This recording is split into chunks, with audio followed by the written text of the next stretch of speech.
Floyd and he was me, Yeah. he would never have to fight again because that exhibition shit, Yeah. as me being his little brother, hey, little bro, we finna do 10 rounds and we both gonna get 100+ million for it. Right. And we ain't never got to box again. Well, Right. well, I already been getting these back, but now it's time for you to get your just due. Right. And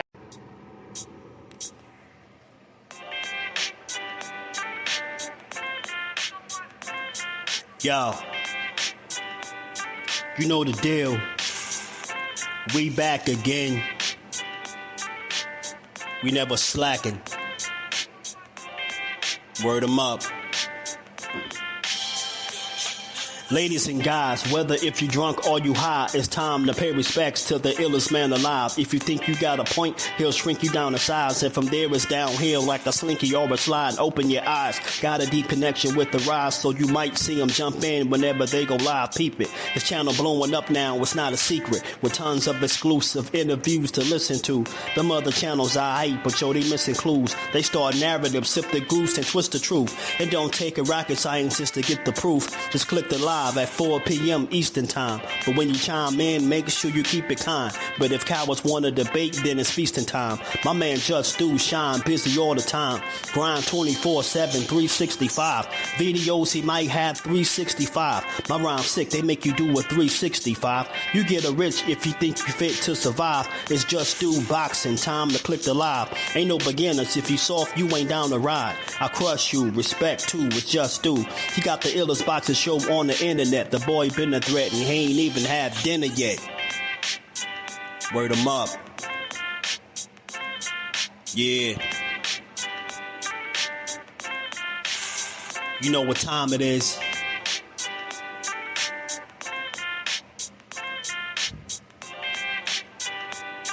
$4 p.m. Eastern. Click the link.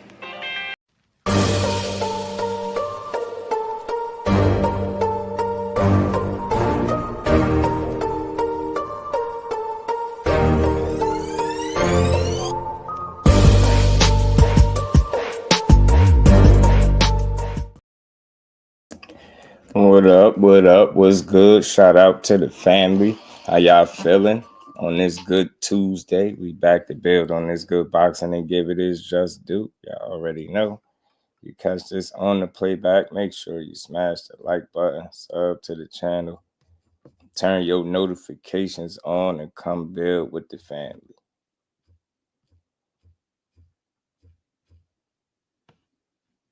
How y'all feeling today, man? We back to build on this boxing, man. How we always do, how only we could do. Give it its just due. What's good with y'all, man? Shout out to my bro Zoom first in the building. Said Tank love, man. Tank love about Keyshawn. I get he's good and he's showing improvements. But the fact is, Tank is a different type of beast. All that fanboy shit that people are pushing, dude, is not ready. I feel it. I feel it. Peace to my queen, Miss Just Do. How you feeling, baby girl? Time for Devin to come back into the ring, but now if Teo beat him, is Devin done? I wouldn't necessarily say done, but it's definitely a conversation. You know, it all depends on how it happened. Crush the legend, my God, was good with it. Aunt McQueen, the professor, boxing hacker, was good, fam. Yeah, man. Hopefully, we're gonna talk about it though. We're gonna talk about it. Dante's boxing talk, my God.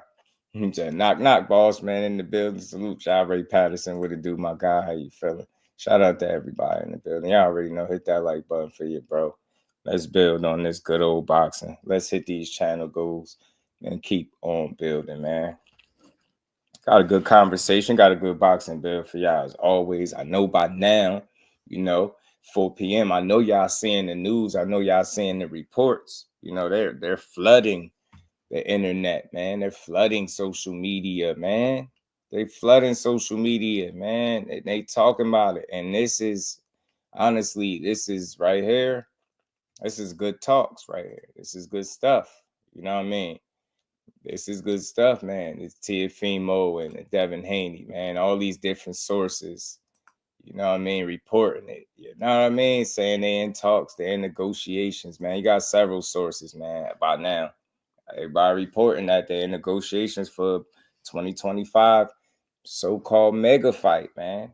You know, and look, this is great for boxing, man. I know it's early, and you know, but negotiations is a good sign, especially when we understand that opportunity was on the table prior to this, and Teofimo was dragging his feet there.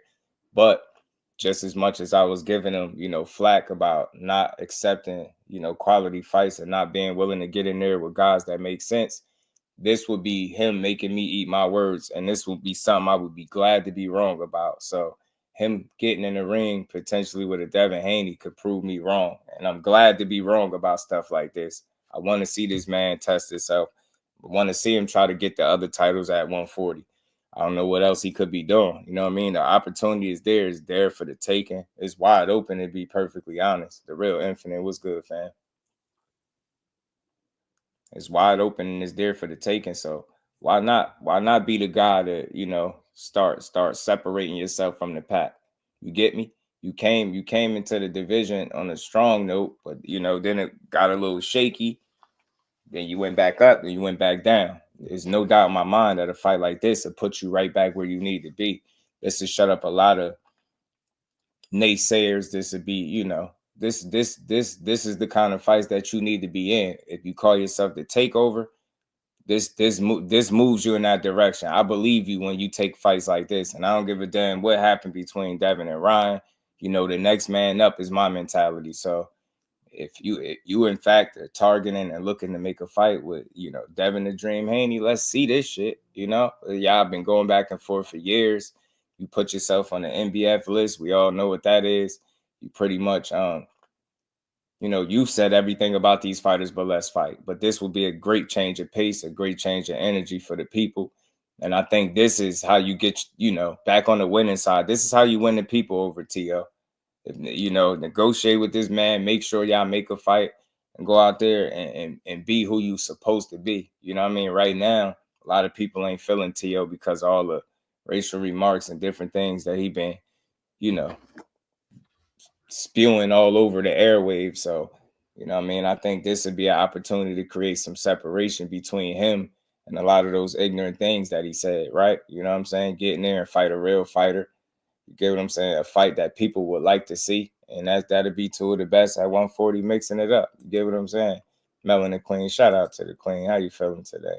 Appreciate you as always. Ace, what's good with it? Said my money on T.O. Ain't nothing wrong with that. Rick is in the building. How you feeling, Rick? Appreciate you as always, man. I said this same too. That fall Taylor comes to fight. Dev is losing. Yeah, T.O. needs this fight, right? Lisa, peace to the Queen. How you feeling today? Mr. Improv in the building. Yeah, Jonathan 97. What's good? Where'd it go, Web? Go, you a fool, man. But y'all see all the different sources and stuff reporting on this. So, you know, I ain't just pull it out of thin air.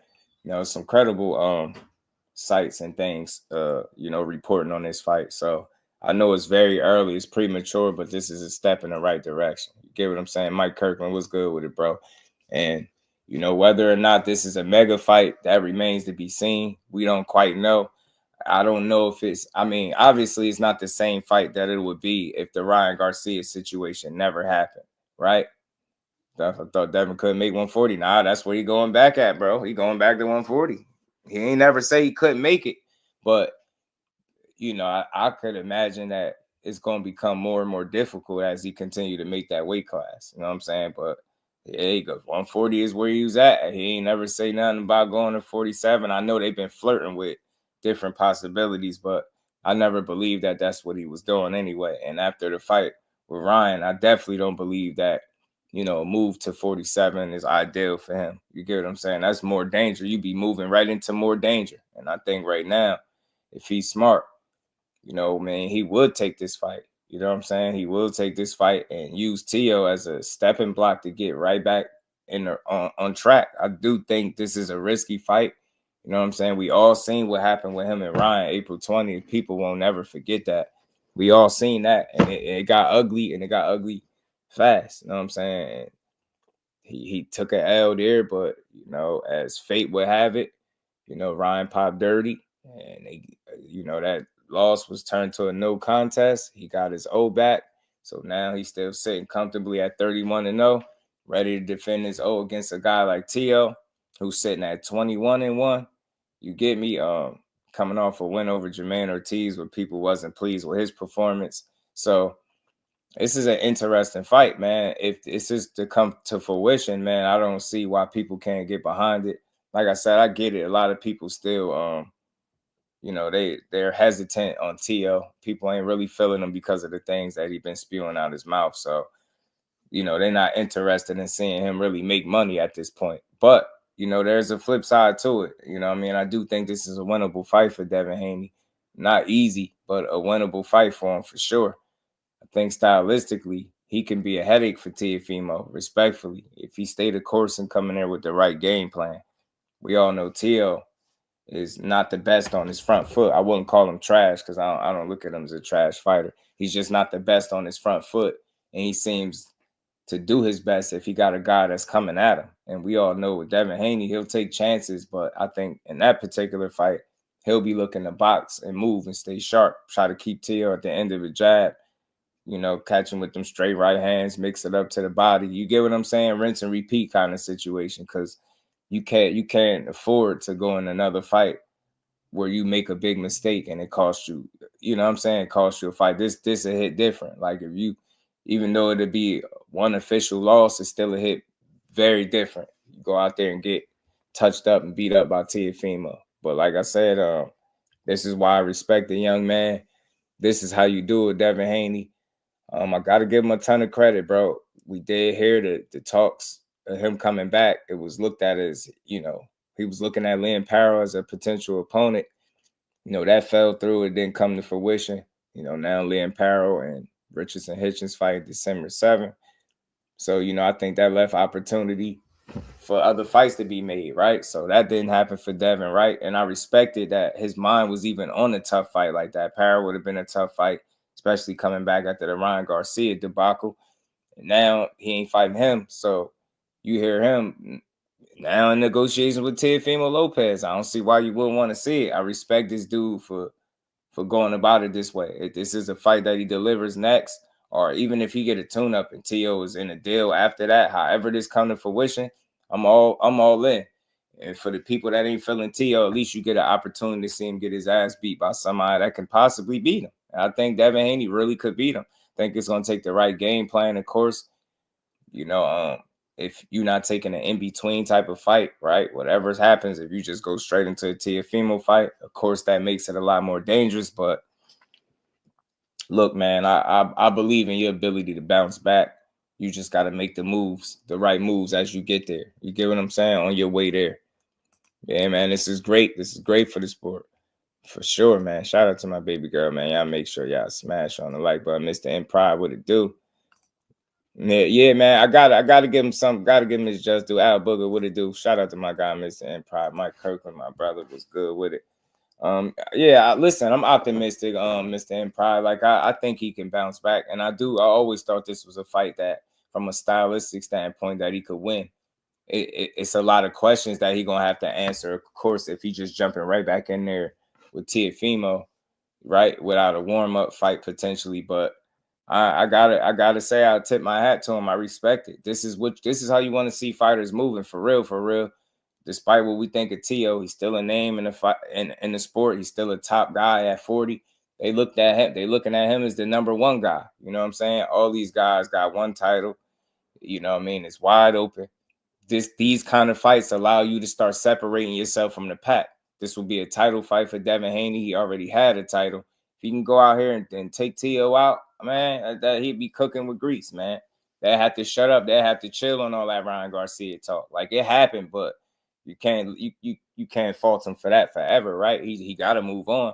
So I want to see how he's able to bounce back. And like I said, up until the Ryan Garcia slip up, he's been a pretty damn consistent performer in terms of under the lights. Devin Haney has, right? He had the one slip up, had a close fight with Loma, but he still pulled it off, right? So he had a slip up there, but nonetheless, he kind of getting a redo. He got his O back. He lived to fight another day. He got another opportunity to defend his O again. And if he's going to do that against a top tier opponent like Teo, even though you know, he's bit of, you know, inconsistent at best at 140. We know he has that ability to raise his level on the night, especially when he's fighting a certain level of competition. That's what Teo does. It's the fights that you expect him to dominate that end up being too close. The ones that, you know, you get what I'm saying, where he's in there with somebody that's of substance, he usually rises to the occasion. You know what I mean? Lomachenko, Josh Taylor are some examples. Now, I get what people felt about those fights, in particular, Loma having some type of shoulder injury, Josh Taylor not looking his best. But, you know, at the end of the day, we still seen the kind of performance he put out in both of those fights. And that lets you know when the odds stacked up against him, or when he's in there with somebody good and real, he stands tall. You know what I'm saying? He typically wins these fights. You know what I'm saying? So I'm not saying he'll flat out win this fight with a Devin Haney, but, you know, he got a real chance. You know what I'm saying? Devin Haney got a ton of questions to answer after the Ryan Garcia situation. So, like, you can't do nothing but tip your hat for him for even looking in Teo's direction right now.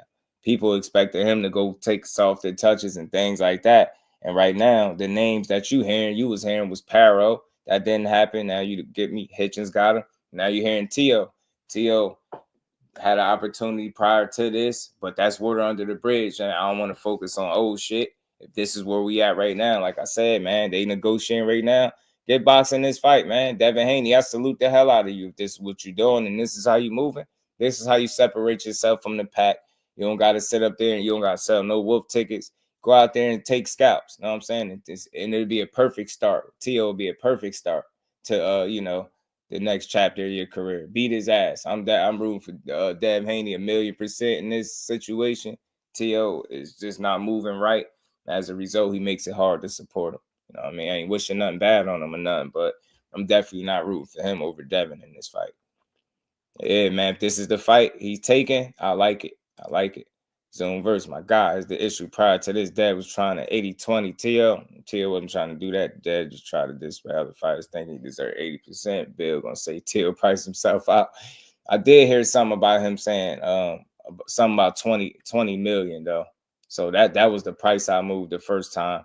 So I get it. Hannibal was good with it, fam. So I hope Devin beats T.O. He needs to shut up something. Yeah, he needs to be shut up for sure. Yeah, he got hard for sure. He got hard for sure, especially if this is the guy he targeting. CJ Rich was good with it, fam. Ryan thought he was winning. Turns out he just Charlie Ostasheen. Shout out to my guy CJ, Mike Kirkland. Always supporting the grind, for the grind. Much love, bro. Appreciate all your support. And we ain't never got a box again. Well, right. well. I already been getting these back, but now it's time for you to get your just due.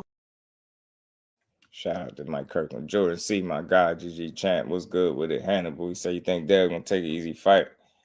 Respect it. You would think, yeah, that's what I would think. You know what I'm saying? But even if Hannibal, I know we ain't got all the details. It's still very early. But like I said, I had to talk about this. Several, you know, major outlets reported on it.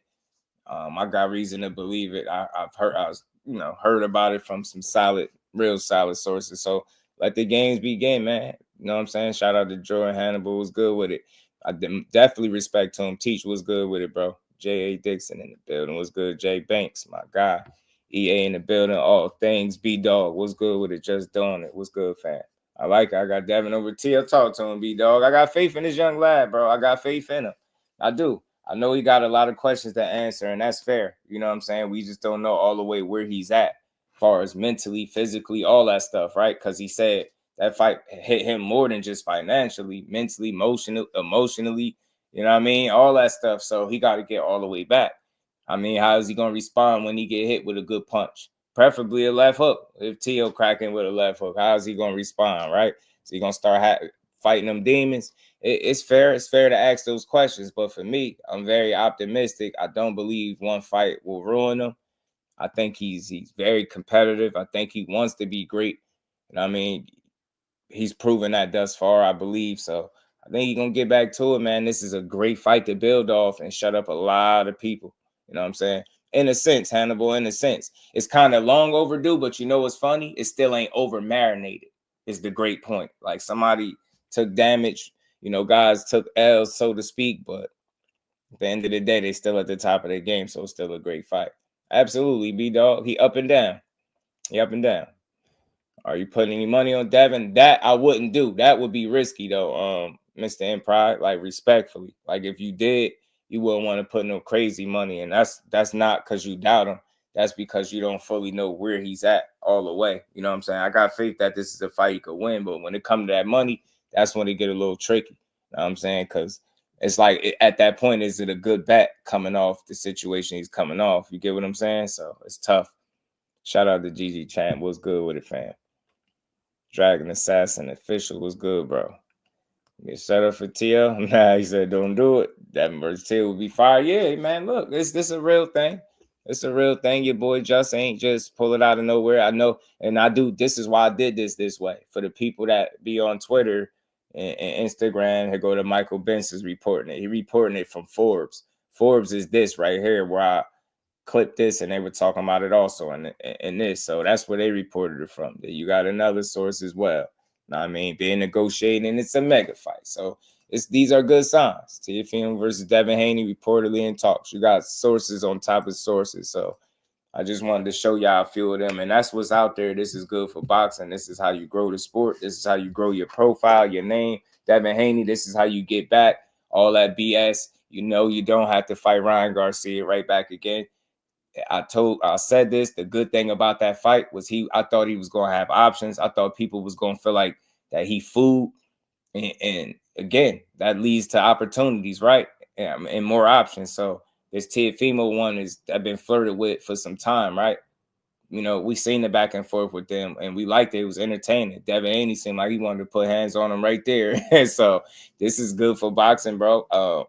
I want to see this fight. This is going to really test these two dudes. You know, Teofimo stands and rises to the occasion when it's somebody of substance that he's getting in the ring with.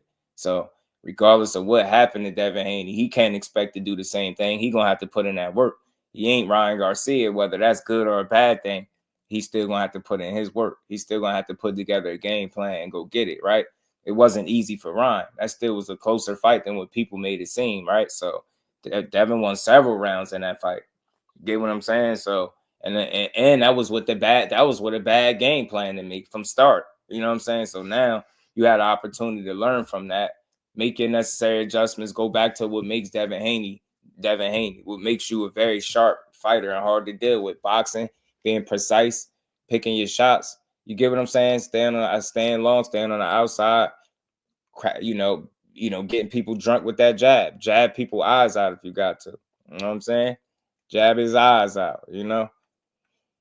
That fight still will be good. Shows Devin, all types of guys you wanted to see. Same with T.O. Right. And that it kind of it gets us closer to what the things that we want teach. Because I don't think it stops there. I think when you see a young guys like that getting there and put it on the line, I think low key it motivates other guys to do the same. You get what I'm saying? It's that pressure. It's that peer pressure, right? Ain't no pressure like peer pressure, right? You see what they doing out there, you feel like you got to go do the same. And I hope that this become very contagious to everybody and they start to really want to mix it up and make these fights. This could really set the tone at 140. There should be no reason why 140 ain't sizzling hot with great matchups every time a card is out. Every time a 140-pounder is on the card, we should see a top-tier matchup. It's enough talent for that. So this will be the start of that. I like this. I like this for Haney. I do. Man, you're showing a lot, man. You're showing a lot. You'll be proving a lot. You'll be shutting a lot of people up. Getting right back in here with somebody that can knock your head off potentially. You know what I'm saying? And give you an L for real. So, gotta respect it, man. Yup, he need that bread. You get what I'm saying? And Dev need to get back on the winning side. How do I do that? Man, think about how many people will be rocking with Dev after he beat up the guy that been talking all that monkey stuff, man. That's where I'm at with it too, y'all. I don't know if y'all there quite there with it, but that's why I'm so optimistic, man. That one, you know how AB was like this for the hood? That one would be for the hood, man. I ain't gonna lie. Dev go out there and put hands on T.O. Humble him a little bit. You know what I'm saying? The T.O. get back to what he do, box, and stop talking crazy on the internet, right? And reaching out to each other, open communication. I think that's the way to go, man. That is the way to go. All jokes aside, Dad beats T.O. T.O. gets that Ryan. Get back. You on the early Hall of Fame resume, last stop Tank in the catchway. In a perfect world, right? In a perfect world. But look, I credit both teams for wanting to fight like this. for different reasons. I'm saying Teofimo been moving very suspect, very questionable lately. His decision making ain't been the best. He been on record, and we know for an undeniable fact that he turned down quality opponents and picked Steve Claggett. We know how that fight looked to some people. I thought he did very well. I thought he did pretty damn well in that fight. He didn't do bad, right? But people just expected more because he hadn't picked that guy and he had 7 losses. So I understand it. But nonetheless, we do know, and we have, a couple examples to show from when Teofimo steps in there with somebody that's of substance. He usually rises to the occasion and steps it up. He brings his A game, is what I'm saying. So I think at the bare minimum, we probably could expect to see that type of Teofimo in the ring, because that's pretty much what he's done. And he's been an up and down guy. So I think the last fight was considered one of his down type of fights at 140. A Devin Haney win, it'd be the kind of fight that gets you right back where you need to be. And it'll start really separating you from the guys at 140.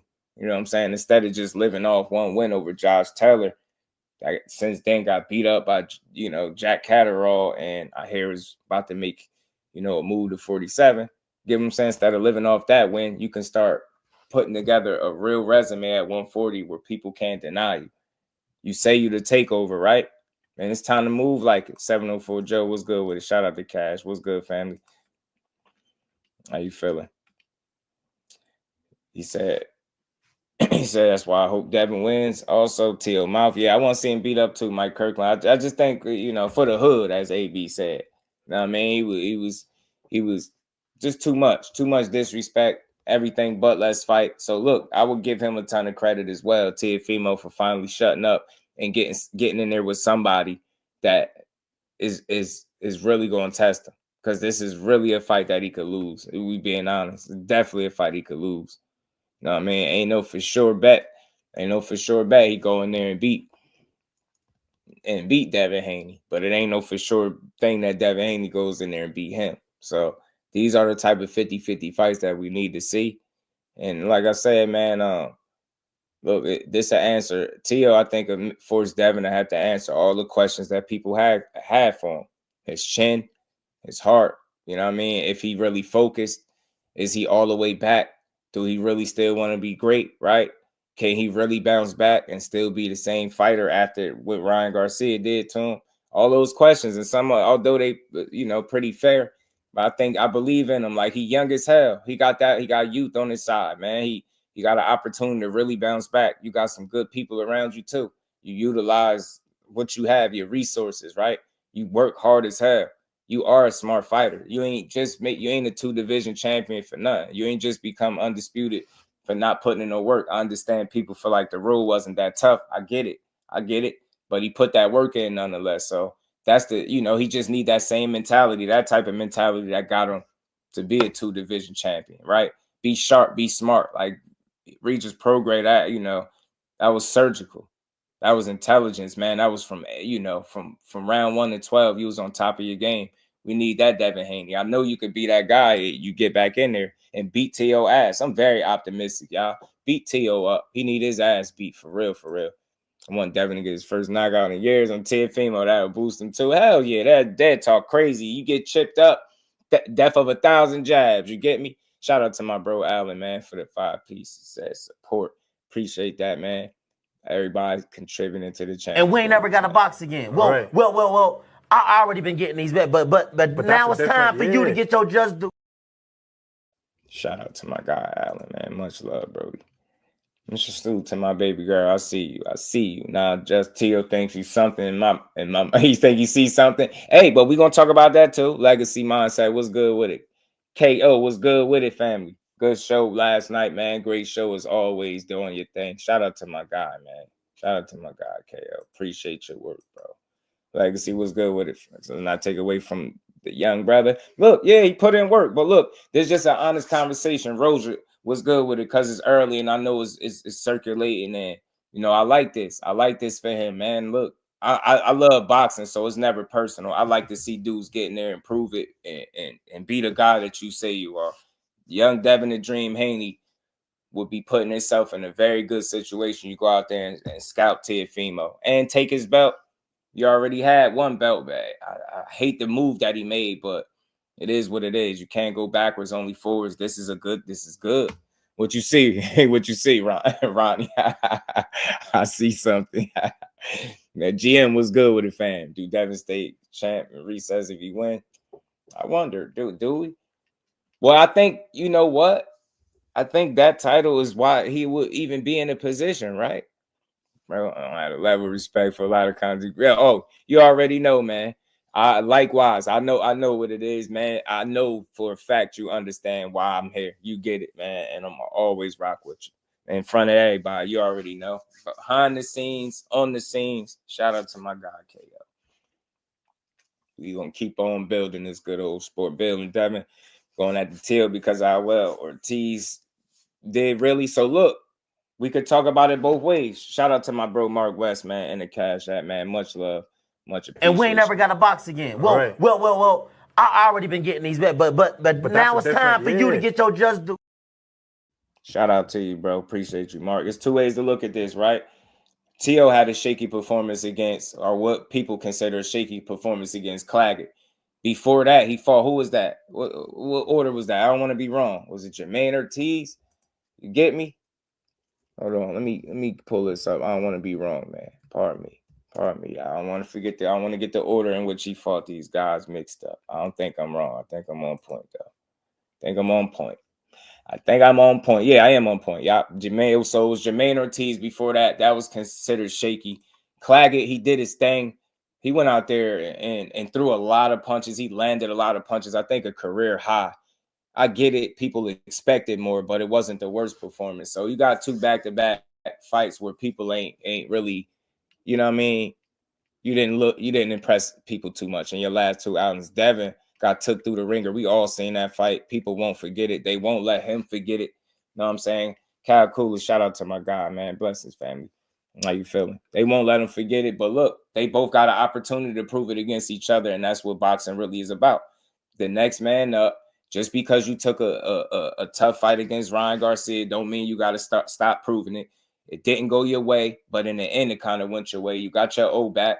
What better way to prove it again against a guy like Teofimo who's been running his mouth all over the internet? Now, look, I ain't saying Devin Haney going to become everybody's favorite fighter, but wouldn't y'all appreciate Devin Haney just a little bit more for beating Teo up in this time where he been talking crazy? He been talking crazy, y'all. I'm really, man, I'm rooting for him to make this fight. I hope they make it. I hope they negotiate for real. I hope both guys get whatever money they looking for. And I hope Devin Haney go out here and take his belt. I really do. And he still be in play for the WBC title.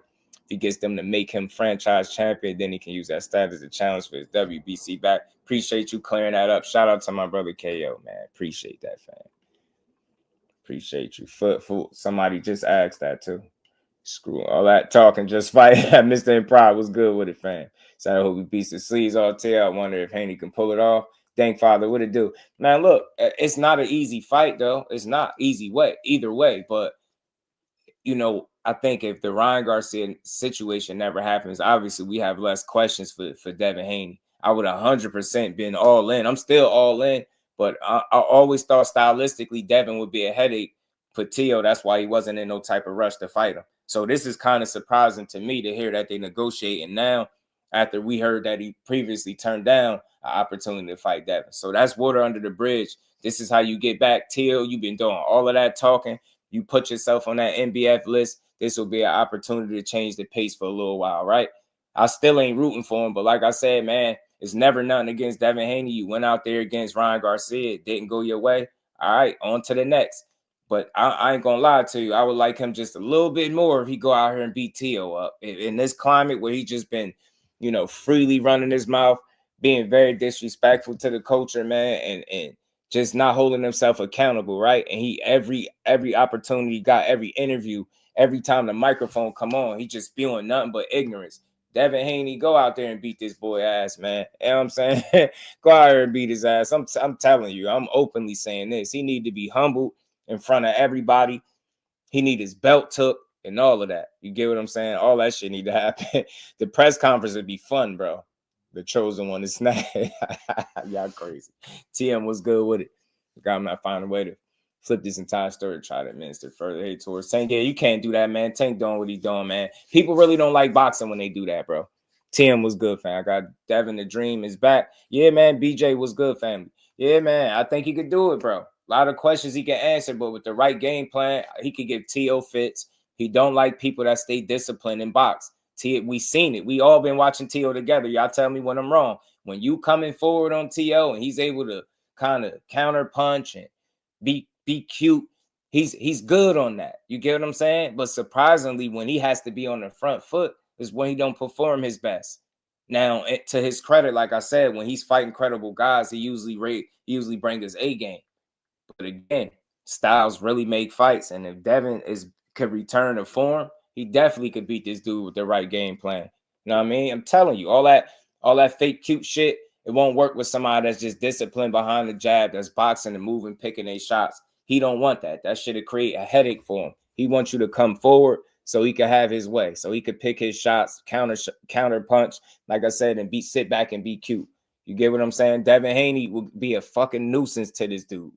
That's what I truly believe. And again, y'all, I'm being optimistic. T.O. is a buster because how he moving.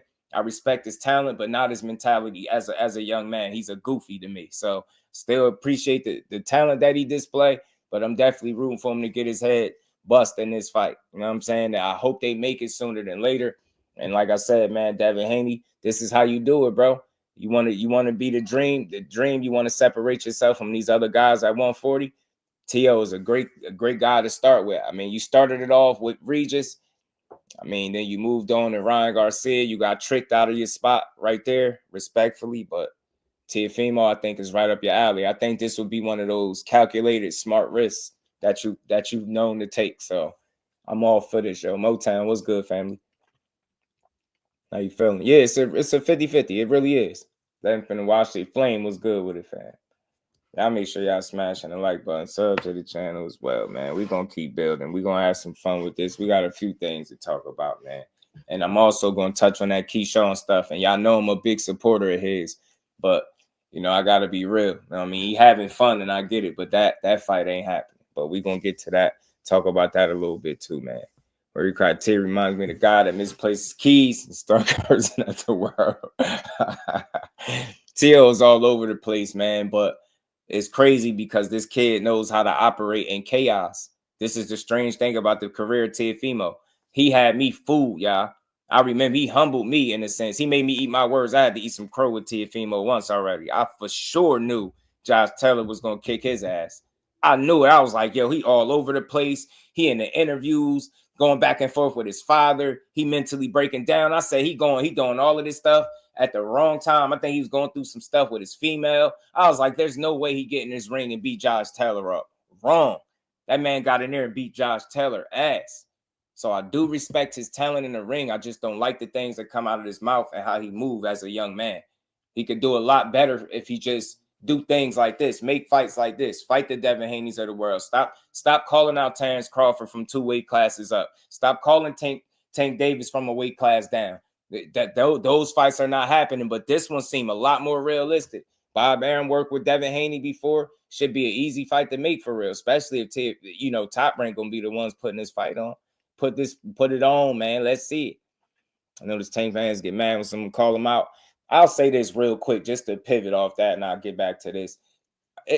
I see a lot of it. It's not fully just them getting mad because I've listened to the realest of Tank fans, right? Supporters. I like to call people supporters. I think it's just the fashion in which he get called out, right? Sometimes I think the biggest supporters of his feel like these fighters should know that fight ain't coming, so why speak about it? And I understand that, but them young fighters, it ain't gonna stop them from being ambitious and talking their stuff. They don't quite look at things the way we do, right? So I understand it on both sides, but they for the real ones, they ain't worried about it because they know they believe in their guy. They really believe in their guy. Shout out to BN Boxing News. Devin needs his fight to get back on the map. Salute. Shout out to BN. Appreciate you, bro. That's absolutely. And we ain't never got a box again. Well, Right. well. I already been getting these back, but now it's time for you to get your just due. Yeah, this fight to do with the Ryan Garcia fight should have done, if that makes sense. Jay Grant, what's good, family? How you feeling, bro? Tay, what's good, fam? I think this fight could do what the Ryan Garcia fight was supposed to do to him. You get what I'm saying? Yeah, no, not everybody. I ain't speaking for everybody, though, Flame. Some of them, the real ones. You know what I'm saying? They know who they are. Man, I rock with them. Tank got some real supporters that do their homework, break shit down, and really confident in him. So they ain't worried about the call-outs, but then you got a certain super fan that they different. Them the guys, them the ones you talking about. You know what I'm saying? Them the ones you talking about. But he got some real supporters. It has something to do with how people expect him to just jump. Yeah, that too, B-Dog. It's a real conversation behind it when you ain't just being mad. Like, I think the average or the real Tank supporter ain't mad if you call him out, but it just got to make sense, right? You know what I'm saying? Like, that's part of boxing. It ain't the call out in and of itself. It's the timing of it. You know what I'm saying? But like I said, it might seem crazy what Keyshawn is doing, but if he is close to a title shot is what we all believe, and it should be probably his next fight with Baranchik. You know what I mean? I ain't saying that makes him get the Tank fight, but it's not a crazy notion to think of a champion fighting another champion. You get what I'm saying? Kind of change when you get a belt. So I know it seemed a little premature, but you got to put yourself in Keyshawn's shoes. He ambitious. He hungry. He has shown to be a real fighter. He has shown to be a guy that move toward the smoke if given an opportunity. So that's how I look at him, right? You know what I'm saying? But for me, I'll flip if when it's time to prove that and that opportunity presents itself, you find a way out of it, right? So far, it's early, but he just got to stand on everything he's been saying. And I don't have a problem with that. So it's early.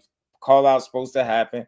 You're in the same division at least. I respect this call out more than I do the recent ones because you got guys like Teofimo at 140 talking about it. You got guys like Conor Ben just got cleared fighting high as what, 50, 54, 52?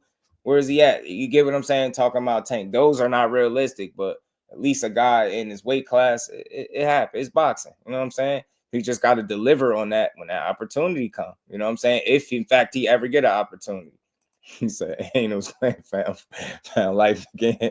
Yeah, this one do it. Hey, Cash, this one to do it. You ain't going to, hey, Cash, you ain't going to like Devin Haney just a little bit more if he go scout Teofimo with all that ignorance he been putting out. If he be the one to humble him, I love it. I love it. For boxing, I love it. SBG Mello, what it do, family? How you feeling? Are you gonna step on big bro toes? I listen. It's still, I get what you're saying. We're gonna get to that, man. Y'all throwing me off, man. Y'all throwing me off. We gonna get to that, man. Just let me finish up here though. I'm almost done. I'm gonna land the plane. Devin Haney has been facing all types of criticism and scrutiny since that Ryan Garcia fight. From the decisions you made, you know, before the fight, surrounding the fight, the decision you made to even deal with him, given how unreliable he looked. You know what I mean? You chased that bag, you chased the money, you chased the opportunity. I understood it. It didn't go your way, but ultimately you got your O back. You negotiating with Teofimo now. You've been out of the loop for a little bit. You was the champion in recess. I think this is the kind of fight that, get you right back where you need to be. It'll shut up a lot of the naysayers, so to speak, and it'll answer a lot of questions, right? And you beat a guy like Teo, despite how up and down he is as a performer. He's still a top fighter with a name. You beat his ass. You get the respect of everybody. I don't think it's a single solitary soul in boxing that can respect Devin Dream Haney going to beat Teofimo Lopez. And like I said, John, with all that shit he been talking, I'm rooting for Devin 110%. Even before that, I want to be clear.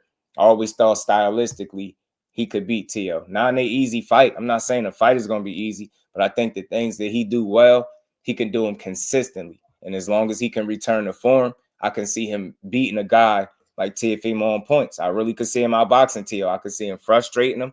I could see him outboxing him. I really could. I truly could. You know what I mean? Not an easy fight, though. But again, the things that Devin Haney do well, the things he do the best are the things I think that frustrate Teo the most. And that's staying disciplined to your boxing.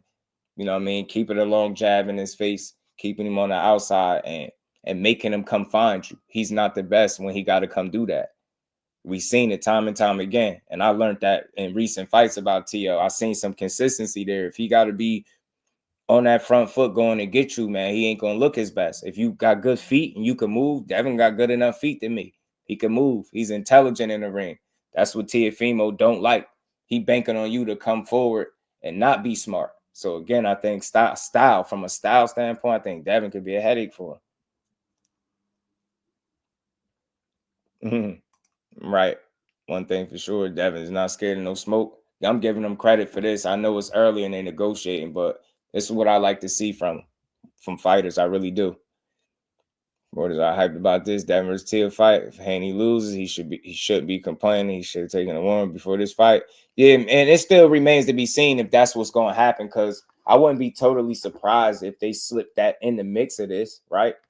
Like if he in some 2-fight situation and take a lighter touch and then fight TL, like we don't know. We don't have those details, so it's still early. But like I said, with so many people reporting on, I had to at least speak on it just a bit. And like I said, these are the kind of fights that keep boxing going. It's a 50-50. These are the kind of fights you want to see. 140 got far too much talent for people not to mix it up. You get what I'm saying? Far too much talent. And shout out to Devin, man. Kudos to him. Yeah, if you had back-to-back fights, one of them being Ryan, especially after going down the way you did in that fight, and then getting back to it and fighting T.O. That's standing on business. That's the epitome. That's how you stand on business. And I gotta salute him there. So it's still early, but I like this for both of them. Even T.O.'s a bonehead. I still like this whole notion that he would even want to negotiate a fight with a guy that I think he ain't want to have nothing to do with. So anything can happen between now and future, but so far this is what I'm hearing, and I like what I'm hearing. Shout out to Boxing Hacker for the 5-piece. He said Tank fight contenders at 135. Keyshawn fight is realistic because he is contender status. It won't happen because Keyshawn is dangerous. We're gonna talk about that though. It's not a one-sided thing. Shout out to Mill City. I gotta give him his credit already. He had Steven Breadman Edwards on, and Breadman Edwards gave I think an excellent breakdown on that fight. But we getting there. We about to get there though. We moving right along. We about to get there for sure. Shout out to Boxing Hacker. The fight is dangerous for sure. If we just being realistic, all fights are, but Keyshawn could be a threat. But I think the lack of experience is why they not ultimately worried the most, right? But that's a risk both ways. We already know that. But like I said, I'm gonna play the interview in a second. I'm gonna play the clip in a second. And we ain't never got a box again. Well, Right. well. I already been getting these back, but now it's time for you to get your just due. The info versus Teofimo, check the source, contributed for his Mag EA special bill. Ain't all over it. Teo negotiate while litigation. I don't know what you talking about. I think you might be trying to start I don't know. You might not like the conversation. I don't know, bro. You on your own, bro. You're on your own with that one. Not a lot of fighters could do that. Look, so like I said, back to what I was saying. Akello, my guy, was good with it, Brody. Back to what I was saying. It's very early. I heard it from several sources. I've seen it being reported from several sources. I'm not going to go back and forth whether or not if the fight is going to happen or not. But like I said, I like what I'm hearing behind the scenes. And I always check with a source or two. So this is a real thing. This ain't just something that they making up. Y'all looking for the wrong kind of stuff. You looking up because Bill is not all over it. Man, that shit stop fights from being. He don't need to be all over it, respectfully. He need to be quiet, just how he been, and the fight need to be made. He don't need to speak again until they got another opponent lined up for his son. Ryan, what's good with it, my guy? How you feeling? So look, like I said, y'all, I do like this fight. These are the kind of fights that boxing need. I'm not trying to have a conversation that's shooting the fight down. This is not where I'm at with it. You know what I'm saying? I love real boxing fights, and this is one. Devin need this fight after dealing with Ryan and it not working out in his favor. You know what I'm saying? The Liam Powell fight was a discussion that didn't come to fruition. So to hear that, him and Teo's in any type of negotiations to fight, I love this for both of them.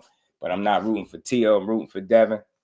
Like I said, man, if he makes this kind of fight, he proves exactly what kind of fighter he is and what he own at 140. And I don't think there's no denying it. So respect to him, respect to both of them. It's still early. Hey, look, we don't got all the answers yet, Rick, but we can still have a responsible conversation about it. Like, you get what I'm saying? I always throw a question mark because it's a conversation right now. It's early, but I do like the fact that he quiet. Everything don't got to be one way. What? I love the fact that you said that real quick, Rick. What have we seen in the past? When he's loud and proud and all over the internet, respect to him and everything he done for his son. But Rick, when he's loud and proud and all over the internet, going on a mixtape tour. What do we know is not happening? What do we know full well, Rick? What history tells us when he's doing that? What usually doesn't happen next? A damn fight. So the fact that, and again, I could be wrong as hell, but the fact that he's quiet is not necessarily a bad thing at all. You get what I'm saying? Like I said, loud and proud is not always the way to go, especially when it leads to no fight being happening. You get what I'm saying? No fight being made. When you start talking about numbers, a lot of stuff is being left off the internet. That's the right way to do it. That's the right way to do it to something is signed and sealed. To be honest, man, you're supposed to learn from your mistakes, not keep making them. So if you've known in the past that ain't no fight resulted when he went about it that way, when you've heard about it before, you get what I'm saying? So you just got to let it happen. It's born out this bitch. Shout out to Dank Father. you miss a little billion, a little dollar billion. Pugilism was good, family. Carrying his loan and bankruptcy fighting in it. Norfolk easy. NATO headquarters in Norfolk. But I don't mind what Bill do. I don't mind what Bill do. I feel like I understand his why. You know what I mean? And he just promoting his kid. He gonna rub some shoulders the wrong way in the process, but ultimately he just here to see his son win, and I could support it. I could support the overall message, not everything he does and the way he go about it, but the overall message I could get behind it. And look, like I said, I know he got took through the ringer with Ryan Garcia, but this is opportunity to bounce back in a big way. Teofimo is a great name to put on your resume and scalp him. You get what I'm saying? And beat him legit. Beat him more convincingly than Kambosos too. Yeah, that's what I'm saying. They both need it. They both need it. They both need it for different reasons. Different reasons. Teo had back-to-back fights where people ain't really checking for. You know what I mean? He looking suspect. Devin Haney just had one of the worst nights of his life that he could have had, right? And he looking to bounce back. He already worked with Bob Arum Top Rank before, so it's not like it's new, right? That's a relationship. Nah, don't block nobody. You know what I mean? Long as nobody being disrespectful, man. We rocking. Nobody, don't block nobody. Shout out to everybody in the building. Y'all smash the like button. Let's keep building. Ruling Frank Market fight. Keyshawn didn't qualify. Protect that man against enemies, foreign and domestic.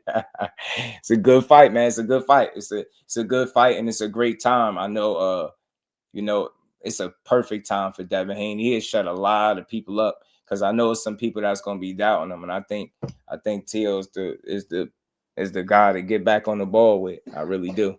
I think he can make it happen. Cash Sports, my guy. The box story and was good, family. How you feeling? So we gotta wait and see, y'all. I'm just optimistic. It's early. Like I said, it's several different sources, not just Forbes, as Buddy just typed in there. There's more than just Forbes. It's a lot of these different people reporting it. But aside from them, even behind the scenes, I always got a source or two to reach out to. And like I said, from what I understand, this is real. It's still early, but they negotiating a fight for next year, and that's great for boxing. That's where we should be at. I don't know who y'all listen to on a regular for those with them pessimist type of attitudes, but for me, I just love the boxing, man. So I ain't gonna shoot down a good fight. This would no doubt be a great fight, and obviously for both of them for different reasons. You know what I'm saying? That's as real as it get. That's a true 50-50. It can go either way. You know what I mean? And it could be a good style matchup. You know what I mean? Can Devin Haney deal with the athleticism? Teo got a little bit of punching power. Is his chin all the way back? Is his punch resistance compromised after that Ryan Garcia fight? Or is that just the one-off? Was it just the Osterine? You get me? There's so many questions, and people want to see this young man back. I know his fan base is rooting. I know the Hanos clan. Shout out to y'all. I know y'all want to see y'all boy get back. You know what I mean? I know y'all want to see y'all boy get back. You know what I mean? Teo, Devin do. Yeah, man. And the good thing, pugilism, is it ain't overdue. You get me? It ain't overdue. It's due, but it ain't overdue, right? It's at a good time, man. It's at a good time. They need this. Boxing need this fight. 140 need it. 140 need it. 140 need this shit, man. 140 need it. They need the fight. Be with Dev, but this could be career ending. Dev gets whooped by TL. Vo Majesty was good, fam. Career ending is tough, right? But this definitely would put you in a much different light. You know what I mean? Because it would be essentially like a back-to-back situation. It'd be tough. But again, it's boxing, bro. Like for me, it's deeper. So I wish everybody seen it the way I seen it, but they don't. If you're going to go out there and fight the best that your division has to offer, you're doing exactly what I, as a boxing fan, ultimately asked you to do. So if you're going out to Tio, even with him being inconsistent at times, we know at his A game, he's one of the best fighters in his division, right? Same with Devin Haney. That to me is so much deeper than the win or the loss, but I understand it how it's going to make him look, whoever does win or lose. You get what I'm saying? The loser is going to take a hit for sure, but it's so much deeper than that to me. When you're going out there fighting the best fighters in the world, a loss is part of it. And I'm okay with seeing people lose if you went out there against the best that boxing got to offer or the best that your weight class got to offer. I ain't mad at you for it. So, and again, we just don't know what could happen. You know what I mean? Devin Haney could be ruined. Like, and I'm just throwing this out there. People say he could be ruined. This could be the fight to prove it or disprove it. That's why it needs to happen, right? It ain't, we don't got to question. It ain't no lopsided match. It ain't no, you get what I'm saying? It shouldn't be no mismatch or nothing like that. This is a fairly competitive fight. This should be his 50-50. You know what I mean? Devin, the ultimate boxer, T.O., boxer, puncher, not the best on his front foot. Very good counter puncher, right? Very athletic guy, but he struggles when he got to be on that front foot. He struggles with guys that box and move and make it hard to be hit. Devin Haney could do that. You get what I'm saying?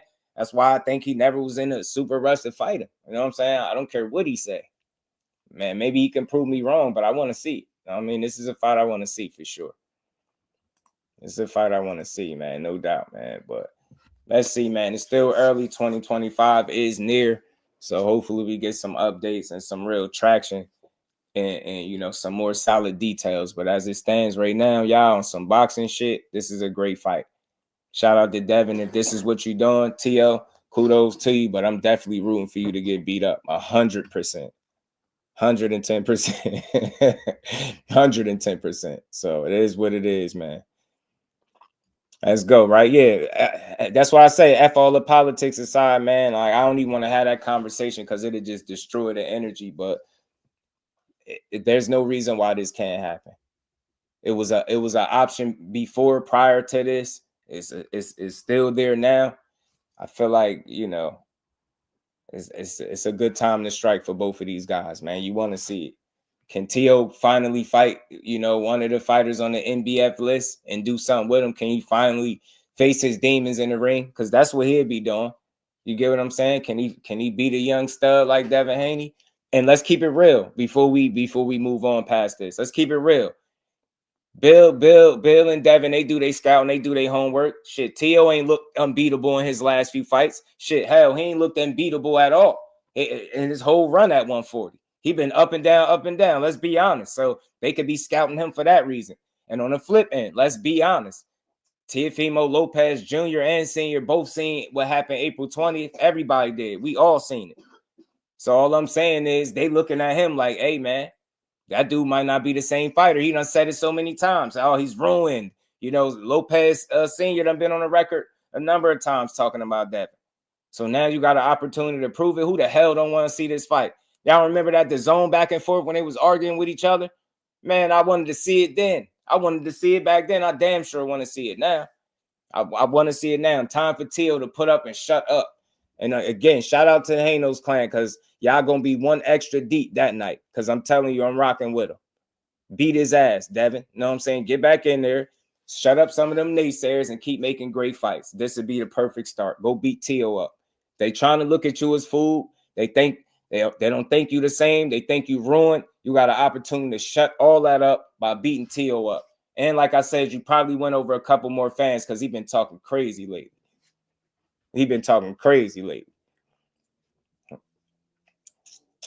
We'll see, man. We'll see, man. We will see. But let's keep rolling, man. Let's keep rolling. So, you know, if an update comes, you know, I'll be the first to let y'all know. But right now it's early, and I do hear this is solid. They are negotiating. Whether or not that will result in a fight next year remains to be seen. But it's on the table, and they in talks. So I'm not gonna shoot it down yet. You know what I mean? I don't see no reason why it can't happen. You know what I mean? It's not no big crossing of the street type of situation involved. I think it's a matter of both guys wanting to fight. You know what I mean? But, you know, let's keep rolling, though, man. Let's keep rolling.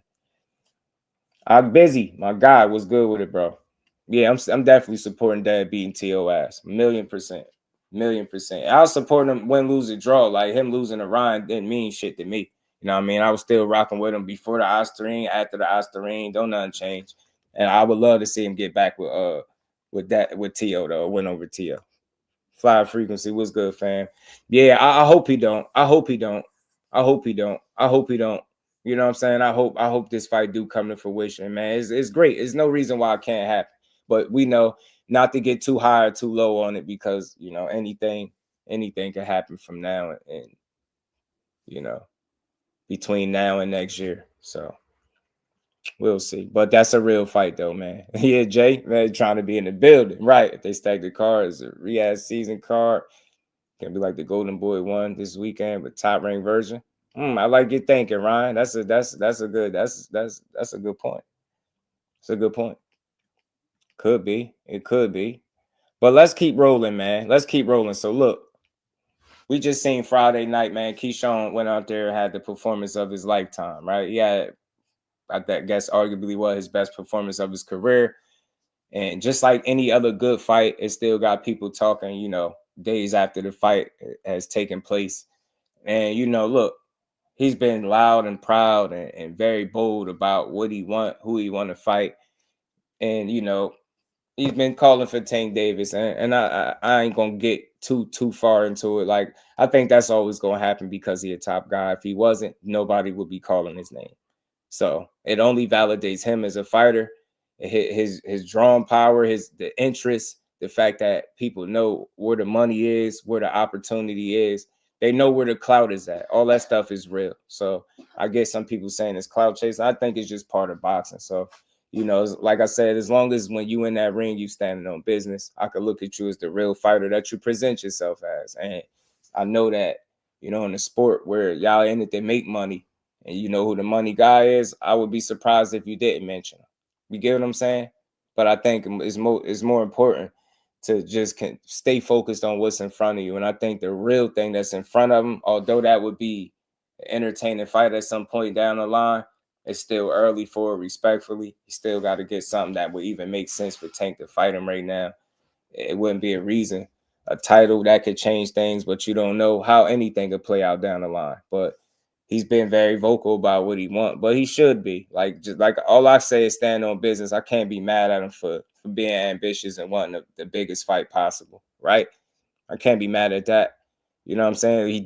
We did see what, you know, what he's made of to a degree when he get an opportunity to pick from a lesser fighter. He chose what it looked like to be a more difficult fight on paper. This was supposed to be his most difficult fight to date against Gustavo Lemos. He made short work of the dude. He made it, I think, look so easy that people found a reason or ways to take away from the performance. You get what I'm saying? That's how well he performed. So look, he riding off his energy, enjoying it. He calling for Tank. Man, ain't nothing new.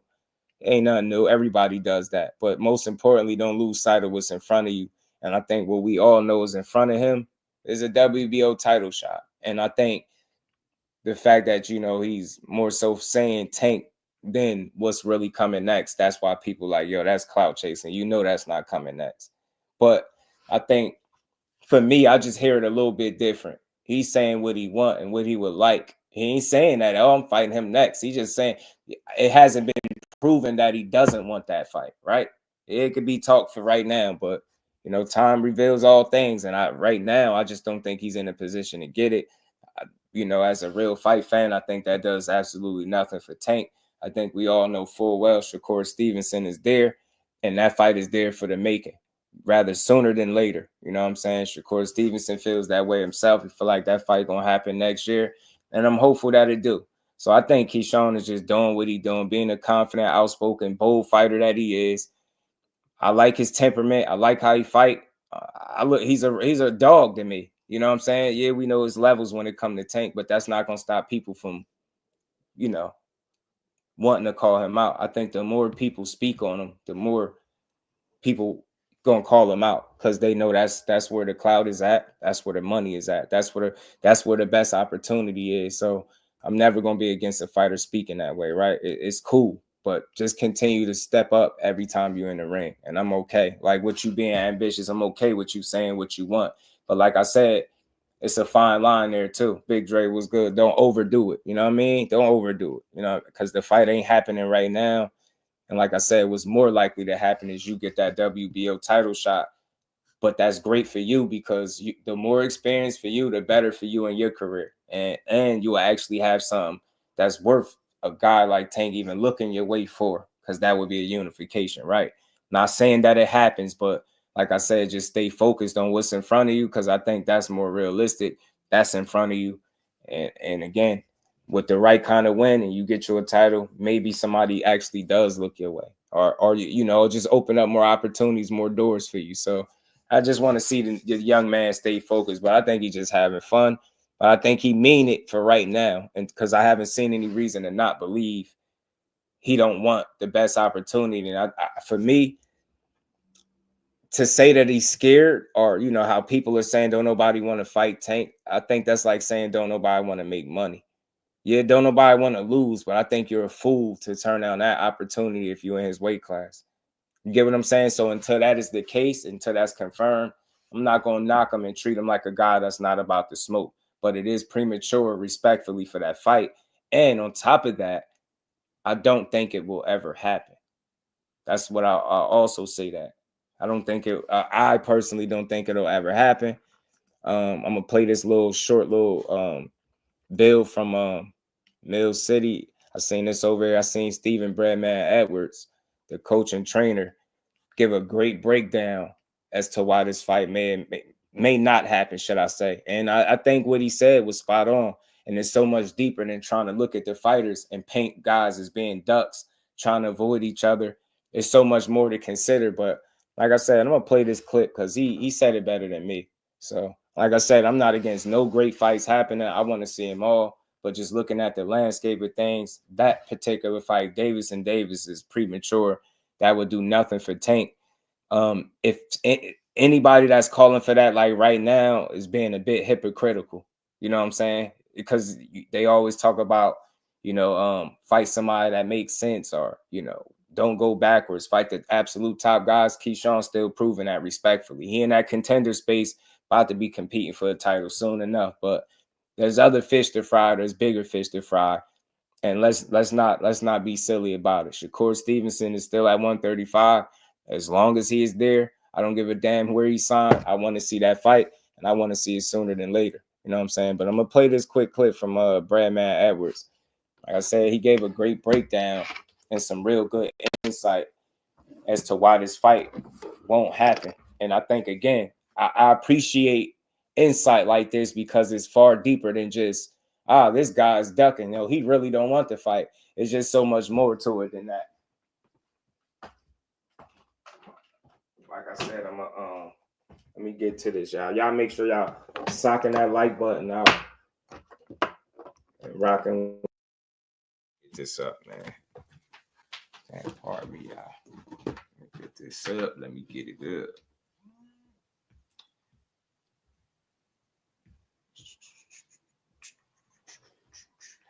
Man, let me get this up here, man. All right, thanks, bro. We want the big fight. Shout out to OG Blaze. Right, we all on the same page, right? We all on the same page. I just know politics be ruining these fights a lot of times. You know, we blame fighters that don't be in the control. Now, I feel like they should have control, more control than they do. I think fighters have more power than they realize. But like I said, y'all level with me. Y'all listen to this clip, and again, shout out to Mill City. This was a excellent little build. Asking this question, and he gave some really good insight, like I said, on this fight and why it wouldn't happen. And I like I said, I'm right with him. I think everything he said was spot on. It made a lot of sense. Keyshawn is the most talented. Nah, man, DGO, man, you don't make it. You don't make it to the level that Tank Davis has made it to, being a fraud. Can you say maybe you know, yeah, you want to see certain fights, or maybe it's guys on a resume, makes it a little bit underwhelming. But you can't say that as a fighter, he don't deliver each and every time out. The couple of names that you asking for are still within the arm's reach and making the fights. It's just a matter of time. And like I said, unless you got a crystal ball that you rubbing that's telling you he ain't never going to fight none of these guys, I have no reason to believe that he won't deliver these fights. I feel like he moving more in his own space, making more of the decisions. I think he had more control. As I said all the time, I'm not going to go all the way deep into it, but I think that's moving him closer to the fights that he wants. I think people are truly ignoring how close we was to a Lomachenko fight that people said they wanted for years. And again, lo and behold, when we didn't get the fight, it was not because of Tank Davis, but people choose to ignore it and just keep complaining about what he's not doing while ignoring what he's actually attempted to just give us. D for the win, my guy. What's good with it, bro? Shout out to my baby girl. Support the man. He dope with his boxing takes. I want to see you win. I can't put my money where my mouth is. Support. Oh, theme music. Me. Shout out to my baby girl, the queen, always supporting the channel. Shout out to you, baby girl. And we ain't never got a box again. Well, Right. well. I already been getting these bet, but now it's time for you to get your just due. Is older than most, and yeah, so that's what I'm saying. Time is of the essence with Tank, and I think he wants to prove it more than people believe. I'm optimistic. Like I said, I don't think you can get to the level that he's gotten to without putting in work. It's you didn't wake up and just, you know, find yourself in a position where you're everybody's biggest fight, bro. Where you're everybody's biggest fight. Where you're must-see TV. You're a part of all those record-breaking numbers. You get what I'm saying? It's something special going on over there. But I'm with you. I think those fights are coming. Just be patient, man. I don't see him ducking. And when you get him, we could revisit it. I think people are going to be so wrong about Tank Davis when it's all said and done. And I really do. And I mean that from a boxing supporter standpoint. Ain't no super fan and no fighter. I don't think a guy that's that confident, that successful is scared to fight anybody at all. I think it's deeper than that. But let's listen to Breadman, man. Let's listen to what he was saying. Out of the three brothers, and he looked sensational. He looked sensational. I was very impressed. I've seen a couple of his performances where I was just like, okay, you know, I'm waiting to see more. That was awesome. That was awesome execution. In the middle of the combination, he threw a left hook to the body that really just paralyzed the guy. He turned his punches over. They was crisp. They was accurate. His eyes was on the guy the whole time, so he was able to kind of like pick them off. And that guy is not easy. And then you got the comparative with him and the kid from New York. He just did much better. So that was awesome performance with looked at him and I said, wow, that was impressive. You kind of see it when the guy's ready to go to the next level. And in the same time, you know, Keyshawn Davis calls out Gervonta Tank Davis. When you look at Shout out to my guy, Official Everything, for the 10-piece. Much love, bro. Says salute, just so I catch the replay, build and cook, dog. Much love, family. Appreciate it. And we ain't never got a box again. Well. I already been getting these bet, but now it's time for you to get your just due. Shout out to Official Everything. You know, the guys that in the pedigree upon both fighters, you see one that has more of a professional. No, I didn't see that. He has called more it cat. experience in the professional. Nowhere.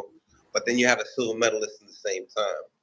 How is this fight per se for the people to demand these type of fights to happen for a guy like Gervonta Tank Davis? Or is it just like you believe that he hasn't done enough for the radar for Gervonta Tank Davis?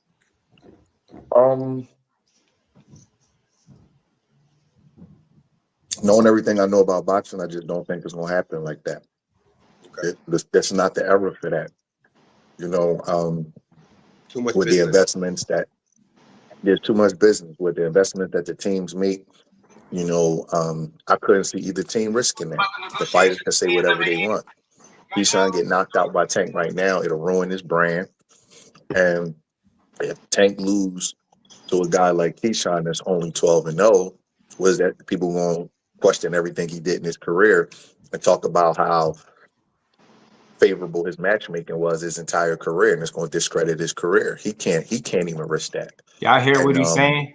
Let me run this back a little bit. Let's hear. There's Listen too to what much he's business saying. with the investment that the teams make.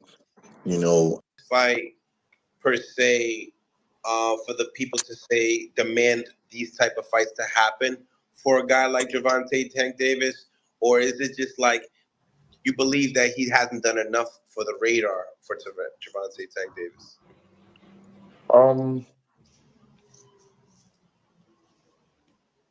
Knowing everything I know about boxing, I just don't think it's gonna happen like that. Okay. That's not the era for that. You know, you hear what he's saying? With the investments that there's too much business with the investment that the teams make. You know, I couldn't see either team risking that. The fighters can say whatever they want. Keyshawn get knocked out by Tank right now, it'll ruin his brand. And if Tank lose to a guy like Keyshawn that's only 12-0, was that people won't question everything he did in his career and talk about how favorable his matchmaking was his entire career, and it's going to discredit his career. He can't even risk that. And Keyshawn, make no mistake, he's a dangerous opponent. He got pedigree, and he was the better amateur than Tank. I'm not saying Keyshawn to win. I definitely, because I wouldn't pick anybody against Tank at 135, but it's a real fight. It's a real fight. That kid is confident, and he act like he knows something. And I just know about boxing, man. That we don't have an era for that. You know, you just gotta just reprogram your mind to just believing that it's a lie. The best fighting the best. That's not true. It's not gonna happen in this era. The big names fight the big names when it's profitable for the people that's putting the money up. It's no such thing as the best fighting the best. You gotta be like Earl Spence, where he like demanding, I'm fighting Terrence Crawford. I don't care what nobody say. That's the only way these fights can is gonna happen. And you know what I mean? Props to Earl Spence for doing that, because nah, man, that's the problem. Like you have to have a conversation. You have to leave room for people to have a different train of thought. And I'm not here to say that everything Breadman is saying is right, but I'm a logical person that thinks logically. He's speaking from a logical stand base. He don't have a dog in a fight. He's being honest. Like the way the business is set up, that's the hard truth, and people don't want to accept it. He's saying, look, that best versus the best stuff, that sound good, but with it being a business of boxing, basically, they're not going to pull the trigger on those fights until it's profitable for them. And then, listen, he goes even further to say, unless it's a situation like Earl Spence and Terrence Crawford, where people are getting on the phone with each other to make these fights. That's not no excuse. That's the reality. That's what people don't want to accept, and they call it an excuse when really it's the harsh reality of boxing. It's business. It don't go without it being business. If it's not profitable, you think they're not in the business to lose money. You get what I'm saying? Like, think about it. So they're gonna make sure these fights are lucrative before they pull the trigger on it. That's all I hear him saying. But let's finish hearing what he's saying. Ask Val, what's good, fam? That fight would have never happened if he didn't do that. You know what I mean? And Terrence Crawford, prime example, bro. You know, unfortunately, had to go you know what I mean? around I just the don't think the suits fight to can make that happen shit like happen. that. That's It what would he's have to telling be you. like 3-4 years from now. If you just allow everything to go the way it's been going, people are going to make what's in the best interest of them financially. So that's going to leave certain fights not being made. You get what I'm saying? Like, think about it. I think it's some reality. It's a lot of truth to what he's saying. You gotta go around guys. You gotta go around them suits damn near to get these fights, especially when people be talking about how you want them now and they're not profitable now. You get what I'm saying? What makes sense now? Some of these fights that people ask for don't make sense now. And both guys getting 20-30 million for the fight to happen. It's not gonna happen. People might get mad and they saying I'm a pessimist. We'd be talking about this time next year. Taking Shakur, according to the fans, should have been for it. They're not even close to fighting. Teofimo. Man, it's unfortunate. Out of opponent. I ain't saying he both right guys about getting everything. 20-30 million for the fight to happen. It's not gonna happen. People might get mad and they saying I'm a pessimist. We'd be talking about this time next year. Taking Shakur, according to the fans, should have been for it. They're not even close to fighting. Teofimo. You know what I mean, Devin? None of these fights ever happen. And people can't say it out loud, but you really know why. Like, it's just not worth it for the people that's investing in these guys to take a chance and fight a 50-50 fight against a dangerous opponent when your guy can get the same amount of money because the split is different. You know what I mean? You could pay a lesser guy, less percentage of the split to take a 80-20 fight. Why would you do it? Yeah. So you believe the biggest fights today will be made by the fighters and not the promoters? The fighters literally gotta like be ready to fire their team. Like, I'm telling y'all, this is today will be made. Listen to what he's saying. Made by the fighters and not the promoters. The fighters literally gotta like be ready to fire their team. Like, I'm telling y'all, this is what y'all have to do, or I'm getting a new team. And here's the problem with that: if you lose, then the people that invested in you are gonna throw it up in your face and say, "What are you paying us for? We told you not to take that fight." Did you see what Bob Arum, the statement he made about Jaron Ennis publicly? You ever see a promoter do that? He told him, "I told you not to take that fight." Now your career in a different place. I've never seen a promoter do that, but he wanted everybody to know, I didn't tell him to fight him. He chose to do that, and now he got to pay the consequences. So that's He what said keeps that fighters. Turkey showed him money that he never seen before. You know, when you look at that fight, you know, even though you feel like it's not going to happen, for the boxing fans, when you look at like those type of matchups, like Keyshawn Davis, silver medalist, but then you got like this thumping power puncher, very like devastating fighter like Gervonta Tank Davis. How do you go about, like, as a betting man, picking a fight like that? Like, what's the smarter way to go about it? Because like pros are pros. Honestly, man, a lot of the time you just go with your instincts. You go with your instincts. You watch them. You watch them up close. And what I will say is that Keyshawn closed the gap between him and some of the top guys. I watched him fight a kid named Nair Albright, and I was like, oh, okay, he's good. He's not knocking my socks off. I watched him fight another fight. I heard a couple of his comments. I was like, Dad, what is he talking about? I watched him real good the other night, and I left really impressed. That was an impressive performance, man. I got you. Dude came in 6 pounds overweight. I got to get a kid his props. That was nice. He looked like Bud. That was nice. That was nice. I give him his credit. Do you feel like Appreciate you, because bro. he's demanding it so much, when you look at it like a Gervonta Tank Davis's resume, is there anybody at that IQ skill level of a Keyshawn Davis, do you think? Or you think that Keyshawn needs some more work to you know, be called the top guy on Gervonta Tank Davis's resume? So you asking me, is Keyshawn Davis better than anybody that Tank's ever fought? Right.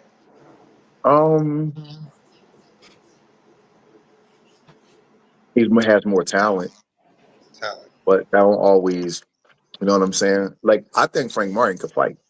I think he's a good fighter. You know what I mean? Just because he's a good fighter. You know what I mean? Ryan Garcia is a good fighter, but I think Keyshawn probably got the best combination of pedigree and talent. You got to do it in the ring. Tank ain't no joke. You got to do that in the ring and deal with the traps that he's setting, how fast his trigger release is, how explosive he is, how he puts you in a position to make you open up, and then he counter you. Tank is like almost on like a savant level. I personally would just like to see if he could do that stuff to the top guys too. I want to see him do it to the guys with the talent and the pedigree that he has, like the Shakurs, like the Keyshawns, like the Teofimos. I'm waiting to see those fights too, but I'm just telling you, they're not gonna happen. Not all of them, maybe one, but they're not. Shout out to Breadman. Shout out to Mill City. That was a dope build. He gave a lot of good insight right there. D for the win. Shout out to my guy. Appreciate you, bro, for the 5-piece. Much love, family. And we ain't never got a box again. Man. Well. I already been getting these bets, but now it's time for you to get your just. Shout out to D for the win. Much love, family. So look, I played that, you know, because, you know, people go back and forth all day And a lot of times people have a dog in the race. So a lot of their assessments or viewpoints be, you know, leaning towards the guy that they're favoring. But here he is, neutral as they come. He don't have a dog in the race. He's just telling you what it is. And that business of boxing is going to be always be there, and people can't ignore it.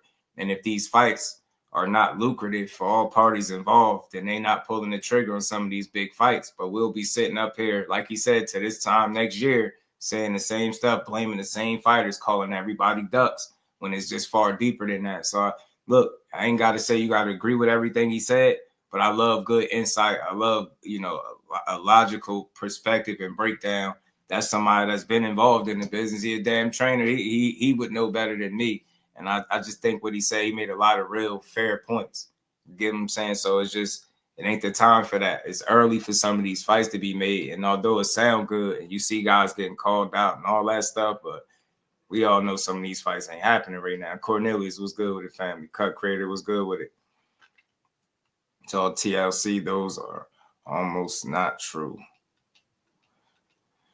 But let's keep rolling, man. So look, like I said, that's excellent insight. And Keyshawn, you know, he's been having his fun, man. He's been having his fun, you know, since the fight. What's up, nigga? Damn! What's up, nigga? That's crazy. Appreciate you popping out, cuz. 1-2 show, man. How many was like 155 though. Tell that Baltimore nigga inside the contract. I'm trying to fight that Baltimore nigga. Yeah, light skin ass nigga. Light skin ass nigga. And look, like I said, man, he's just having fun. But like Breadman said, man, Tank is on another level. That's I think that's the top of the top. Despite what people say, you can criticize all day, all you want, till you blue in the face about his resume. I don't even care for that conversation. At the end of the day, he's all of these guys' biggest fight. Not only is he all these guys' biggest fight, he right on paper, right off the bat, he'll be the best guy that any of these dudes that's talking about fighting him have gotten in the ring with. So before you think of knocking them, keep in mind that if any of your favorite fighter was to get in the ring with him, he would undoubtedly be the best fighter he shared the ring with. You get what I'm saying? And the biggest opportunity, the biggest fight, the most lucrative opportunity. He checked all those boxes. So as long as that's the case, you got to respect him like that. He earned the right. He ain't just wake up and become the man just by not putting in no work, right? So despite what people say, he's putting in a lot of work. I think if you're just paying attention, you really seeing it. If not, you hating it, you're not seeing it. Shout out to Big Dog Willie, man, the Super Chat. So I found out today I'm a clone because my favorite fighter of all time besides Ali is Roberto Duran. Duran is black. I'm saying, just do what should I do? Ignore it because that's foolish, man. The fact that you know, one of your favorite fighters is Ali and, you know, your other one is Roberto Duran, just makes you a fight fan, bro. You know what I mean? I would ignore the noise for sure and keep trolling their asses. You know, and we ain't never got a box again. Well, right. well. I already been getting these back, but now it's time for you to get your just due. Shout out to Big Dog Willie, appreciate you, bro. So yeah, man, I like that, you know, Keyshawn having his fun, and like he said, man, the fighters could say what they want, but unless you willing to get rid of your team and go around them to make these fights, they're more than likely not going to happen at the time that you're seeing these guys call for them, or even us as fight fans call for these fights. And that's just what the business of boxing does sometimes. It just stops the fights from happening because what we feel like is big might not be big to them. And that's what I come to realize. So we feel like, you know, we see a good fight, we feel like it should be made. And I feel like that's the way boxing should be. But the fact that it's a business, you gotta include that. And I think that just stops a lot of fights from happening. You know what I'm saying? So I like what Breadman had to say, man. I see Keyshawn. I see him. He having some fun, man. I don't think nothing wrong with it. But I don't think he's going to get that fight. I think it's early for that. And like he even said about the Shakur fight, that's not happening right now. And you can see it. As of right now, you can see that that's not coming right now. You know what I'm saying? So we're going to keep building, though, man. David versus Davis, OG, MD, DA rivalry doesn't get any better. Yeah, I just wish the business could catch up to that fight. But, you know, for Keyshawn, I think more experience will always do him good, especially if you're looking to step up to that level anyway. It wouldn't hurt, you know what I'm saying? So he just got to keep winning, keep building. I mean, I understand. I love the optimism and his confidence, right? But we all know it take more than that to get these fights. So, you know what I'm saying? Notice he said both teams, yeah, right. Yeah, he ain't no dog in the race, bro. That's why I played it. It was very even down the middle. Like he wasn't siding with one guy. He wasn't blaming no side. He like, yo, he included the business. And that's just the aspect that people leave out of a lot of they arguments and talking points, man. Now, you got to take that with you. Take the business of boxing with you, because without it, you're not getting none of these fights. And you can sit here and argue all day, all you want, but it's not going to happen. Like you said, unless guys is making some real money, they ain't pulling the trigger. And that just seemed like that's right on par with what we've been getting. Like you might get a couple of them fights, but you're not going to get all of them. That's the unfortunate side of it, but it's the harsh reality. It's true. Let's pay-per-views, let's big paydays. We get boxing back, right? They all ducking each other. Yeah, man, these dudes going to get that bread, man. Boxing is crazy how they're not making these big fights happen. Yeah, man. I'm telling you. Yeah, man, that shit real, Mr. Improv. I'm telling you. Rozilla, shout out to my guy. But yeah. Yeah, so Teofimo, and now this was the little update somebody sent. Of course, about the negotiations of me and Devin Haney. Right now, sorry to say, guys, but this is all false accusations until further notice, guys. He said it's all false accusations until further notice, guys. So that was for any Debbie Downers, any pessimists wanting to shoot down my hopes and dreams of wanting to see Teo get scalped by Devin. He shot it down. He said until further notice. So it's just lies. It ain't happening. I'm hearing rumors, of course, about the negotiations of me and Devin Haney. Right now, sorry to say, guys, but this is all false accusations until further notice, guys. Until further notice, guys. Until further notice, guys. So that was Tia or Teo, however y'all want to put it. Day was good with it, fam. And he said right now. He said until further notice means something is coming. And he said right now. Yeah. He's kind of quick with that. It was kind of quick with that. Kind of quick with it. But I like it, though. I like it. Get on top of it. But y'all still need that fight, though. You say you hear the cap in his voice. Why would he shut down negotiations? Yeah. That sucks, GM, man. Ain't no. Hey, man. That's still a good fight, though. I still stand on everything I said about the fight, about the opportunity for both of them, and it being great for boxing. I think it is. But, hey, you got to go with what he said. Devin Haney, I ain't getting nothing from the Haney side. So, got to roll with what he said, huh? Got to roll with what he said, huh? But shout out to my brother, Big Dog Willie. Hello, my brother. Appreciate the support, family. Keyshawn around and have a front row seat of Tank doing a backflip off the top rope. Man, it wouldn't be. Listen, I like the fight, but not now. You know what I'm saying? I like the ideal of it, but I think. And we ain't never got to box again. Well, right. well. I already been getting these bet, but now it's time for you to get your just due. Shout out to Kello. Appreciate the support, family. Look, I like the fight. I'll be completely honest. If that fight happened next for both of them, could Keyshawn compete with Tank Davis in the ring? You know that, but that's competing is one thing. We talking about beating them. I think there's far more experience, that needs to be attained to truly be able to put yourself in the driver's seat to actually say you're going to beat them. You don't want to just compete. You don't want to just do good. You don't want to just show up. You want to win. And I think it's early for that. Respectfully, I think it'd be a little disrespectful to say that Tank Davis, ain't earned the right to, that's early. That's 12 fights in. It's not just the number of fights, but it's the quality of fights. It's the big fight experience. It's some things that's missing. And you can't, like Breadman was saying, although very talented, was the better amateur, still you can't account for that pro experience, and you need that. So you're talented. Yeah, you'll be able to fight and compete, but winning, that would be a big question mark for you because, You know what I mean? Without that experience, you need that. Tank is the kind of fighter that you need that. I don't see no guy coming up in there with no dozen fights and beating him respectfully. You know what I mean? And it's not just the number of fights. It's just you lack the actual in-fight experience and fighting on that level, that stage. You get what I'm saying? I believe all those little factors matter. So, again, I'm going to say this. When you hear people call Tank Davis out for the Tank Davis, you know, the biggest fans, that's your favorite fighter, just know they validating him, man. They let you know that they see him as the man, too. That's why they calling him. So it's more of a compliment than anything. The little trash talk said make people mad because it's part of boxing. But at the end of the day, y'all know full well when Tank Davis in the ring, he do what? Stand on business. And I think as long as that's the case, ain't nothing to worry about. A couple guys calling them out.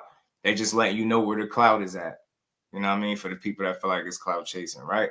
I feel like as boxers should, you know what I mean, call each other out. They should want to fight the best. They should, you know what I mean? It don't always happen.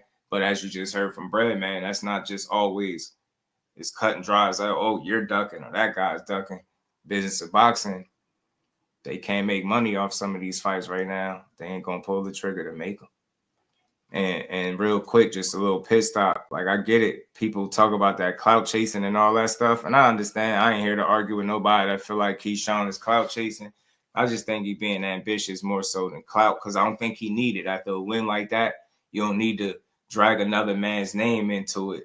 You get what I'm saying? To bring attention to yourself. You don't need to do that. You know what I mean? But at the same time, if you sincere with what you say, I mean, speak on it. But like I said, don't drag it. Like, we heard you. We understand. You want that Baltimore ninja? Okay, cool. But just keep focusing. Do your WBO thing. Snatch you up a title and just keep being great. Simple and plain. But it wouldn't be real if I didn't highlight, you know, this guy, Andy Cruz, is 4-0. You know what I'm saying? Keyshawn 12-0, 8 knockouts, arguably one fight away from a title. Dodge J was good with it, fam. Too emotional for that big stage right now. It could be, yeah. It's early, Dodge J. It's early, Jay. It's early, bro. And you know, I'm a big supporter. I've been pushing Keyshawn since, I mean, really heavy, like 3-0, 4-0. Like, I've been watching him the entire time. So, but it's early. That's what I'm saying. I say all that to say that. It's early. Like, I ain't no fool, man. Tank ain't just somebody you hopping in there with. That ain't just that. No, that's not that. You know what I'm saying? No. That man, it's a bad man. Keyshawn is dangerous and he a bad man too, but he's very inexperienced still at this stage, right? It's very early. I ain't no fool. I ain't no prisoner in the moment. I know how good he looked, but I know that ain't no damn Tank. And I know he know it too. You get me? And again, as a fighter, he's supposed to feel exactly how he feel. He's supposed to carry it exactly how he carrying it. Like, talk your shit, stand on business, beat ass, all that stuff. Be entertaining. You get what I'm saying? Be outspoken. If that's you, be you. But no, that level, that's a gap. That's different. That you don't just jump up in there with, nah, bro. Like, you know, I don't think it's too many people that rock with Keyshawn more than me. But I just understand you can't rush that type of situation because that could go all bad. And it's all about timing. And in that situation, you need experience. So, like I said, I just feel like that's a fight that ain't going to happen. You know what I'm saying? But respect to him. Keep doing your thing. Like you said, at the end of the day, you could continue to build without that actual fight. And I think you can. You know what I mean? I think that shit might have kind of missed you. You know what I'm saying? If that makes sense from the time you came in, I don't know. I just don't see it, but anything can happen. So shout out to him. But this Andy Cruz situation right here, this dude 4-0, 4-0 versus my son. I ain't gonna lie, man. He been building his career off the back of Keyshawn for quite some time. Like, I know if y'all don't like clout chasing, y'all can't like this. It's funny how a lot of people laugh and troll Keyshawn when he does this, but they don't call it clout chasing. You get what I'm saying? He knows they ain't about to fight. He know he not in a position to fight Keyshawn right now. To be 100% honest, I don't even think it would be smart to try to put him in there with Keyshawn based on some damn amateur wins. I don't think so. I think that'll go horribly wrong for him. I think Keyshawn is a real professional right now, and he's still acclimating to the professional game. He got less than a handful of fights, and it shows. I don't think he beats Keyshawn right now, and like again, we're gonna say Keyshawn clout chasing. Shit, he closer than to being on a radar for Tank, at least in terms of having a title and having a reason to fight him than he is to Keyshawn. And it's like no matter what Keyshawn do, no matter what he do, it's like, oh, I beat Keyshawn. When you beat him in the amateurs, and the sad thing is, he don't realize he's doing himself a disservice because instead of building on what you're doing in the professional game, in the professional ranks, you keep talking about some damn amateur wins. So when you sit back and you ask yourself, what's the best thing Andy Cruz did as a professional, is beat Keyshawn, but as an amateur. So your biggest win came as an amateur over a guy that's doing his thing right now. You get what I'm saying? That's kind of weak. That's weak. People should call that shit out too. That's weak as hell. Like at some point you got to let it go. Like that amateur shit don't mean everything. You know what I'm saying? And it was your second time around. That was your second gold medal you was competing for. And I tell people, if go watch it. You know what I'm saying? Go watch it. Go watch them fights. If you ain't watch, I think they might have the last one on YouTube. Go watch it, bro. He did not get his ass beat. Go watch it. I've seen Cruz get rocked. I'm gonna take Keyshawn else. I'm telling you, got rocked by somebody that Devin Haney damn near decapitated. He just beat his ass. I was a good, legit ranked fighter clout chasing. That's why I say I don't call it clout. But with him, that's more so in that realm of clout chasing. You can't even tell nobody nothing you did as a professional because your fan base and your people too busy pushing this Keyshawn fight that they know not happening right now. You know what I'm saying? Shout out to TJ, man. Much love for the 10 piece. He said, Coach Randall from Team Keyshawn Camp. Been watching you for a while. Love your non-biased opinion. I just don't understand where you're getting at all this hate from all these different channels. Oh, where you getting all the hate at? Man, I don't know. Keyshawn, I don't know where Keyshawn get all the hate at, man. I just think it's the outspoken nature, man. You know, I think it's a disconnect there. Maybe people feel like you know what I'm saying? I don't know, but I like it. I think I support it. I like the energy from Keyshawn. I just think he got to keep doing it, keep winning, keep proving it. You know what I mean? But as far as the hate, I just think it's a disconnect there. You know what I mean? People feel like he shouldn't be talking this early. But I think if you put yourself in his shoes, man, you'll be doing the same thing. You confident, you winning, you want to fight the best. That's what you're going to do. You know what I mean? But I like it because he's proven to be getting better from fight to fight, right? You see the progression. You see him getting better. So I like what Keyshawn doing, man. Shout out to TJ. Appreciate that support, fam. Man, we're going to keep building with boxing. I rock with all these dudes, truthfully, but I like to see him doing what he's doing. That's the way you go out there and win. It's where you had your sisters singing, you had your brothers performing, you went out there and closed this show like that, and you made sure they got out of there in record time. Gotta like what he doing, man. I know he rubbing some people with the Tank call out, but I keep telling y'all that's a compliment to Tank, and he knows that too. He know how good Tank is. He said it out his own mouth. But again, as a fighter, he's gonna speak as if he feel like he can beat him. Because if he don't speak that way, I don't want to support nobody that's half-assed. Just because it's Tank, he got to be a monster to us. Yeah, we know what he is, but his opponents can't look at it like that because they had you halfway defeated if you go into the situation like that. You get me? He a man just like them, but that's a dangerous man that you got to be prepared for. And I think respectfully, the experience would be the best thing for Keyshawn. Just keep winning because he on the right path.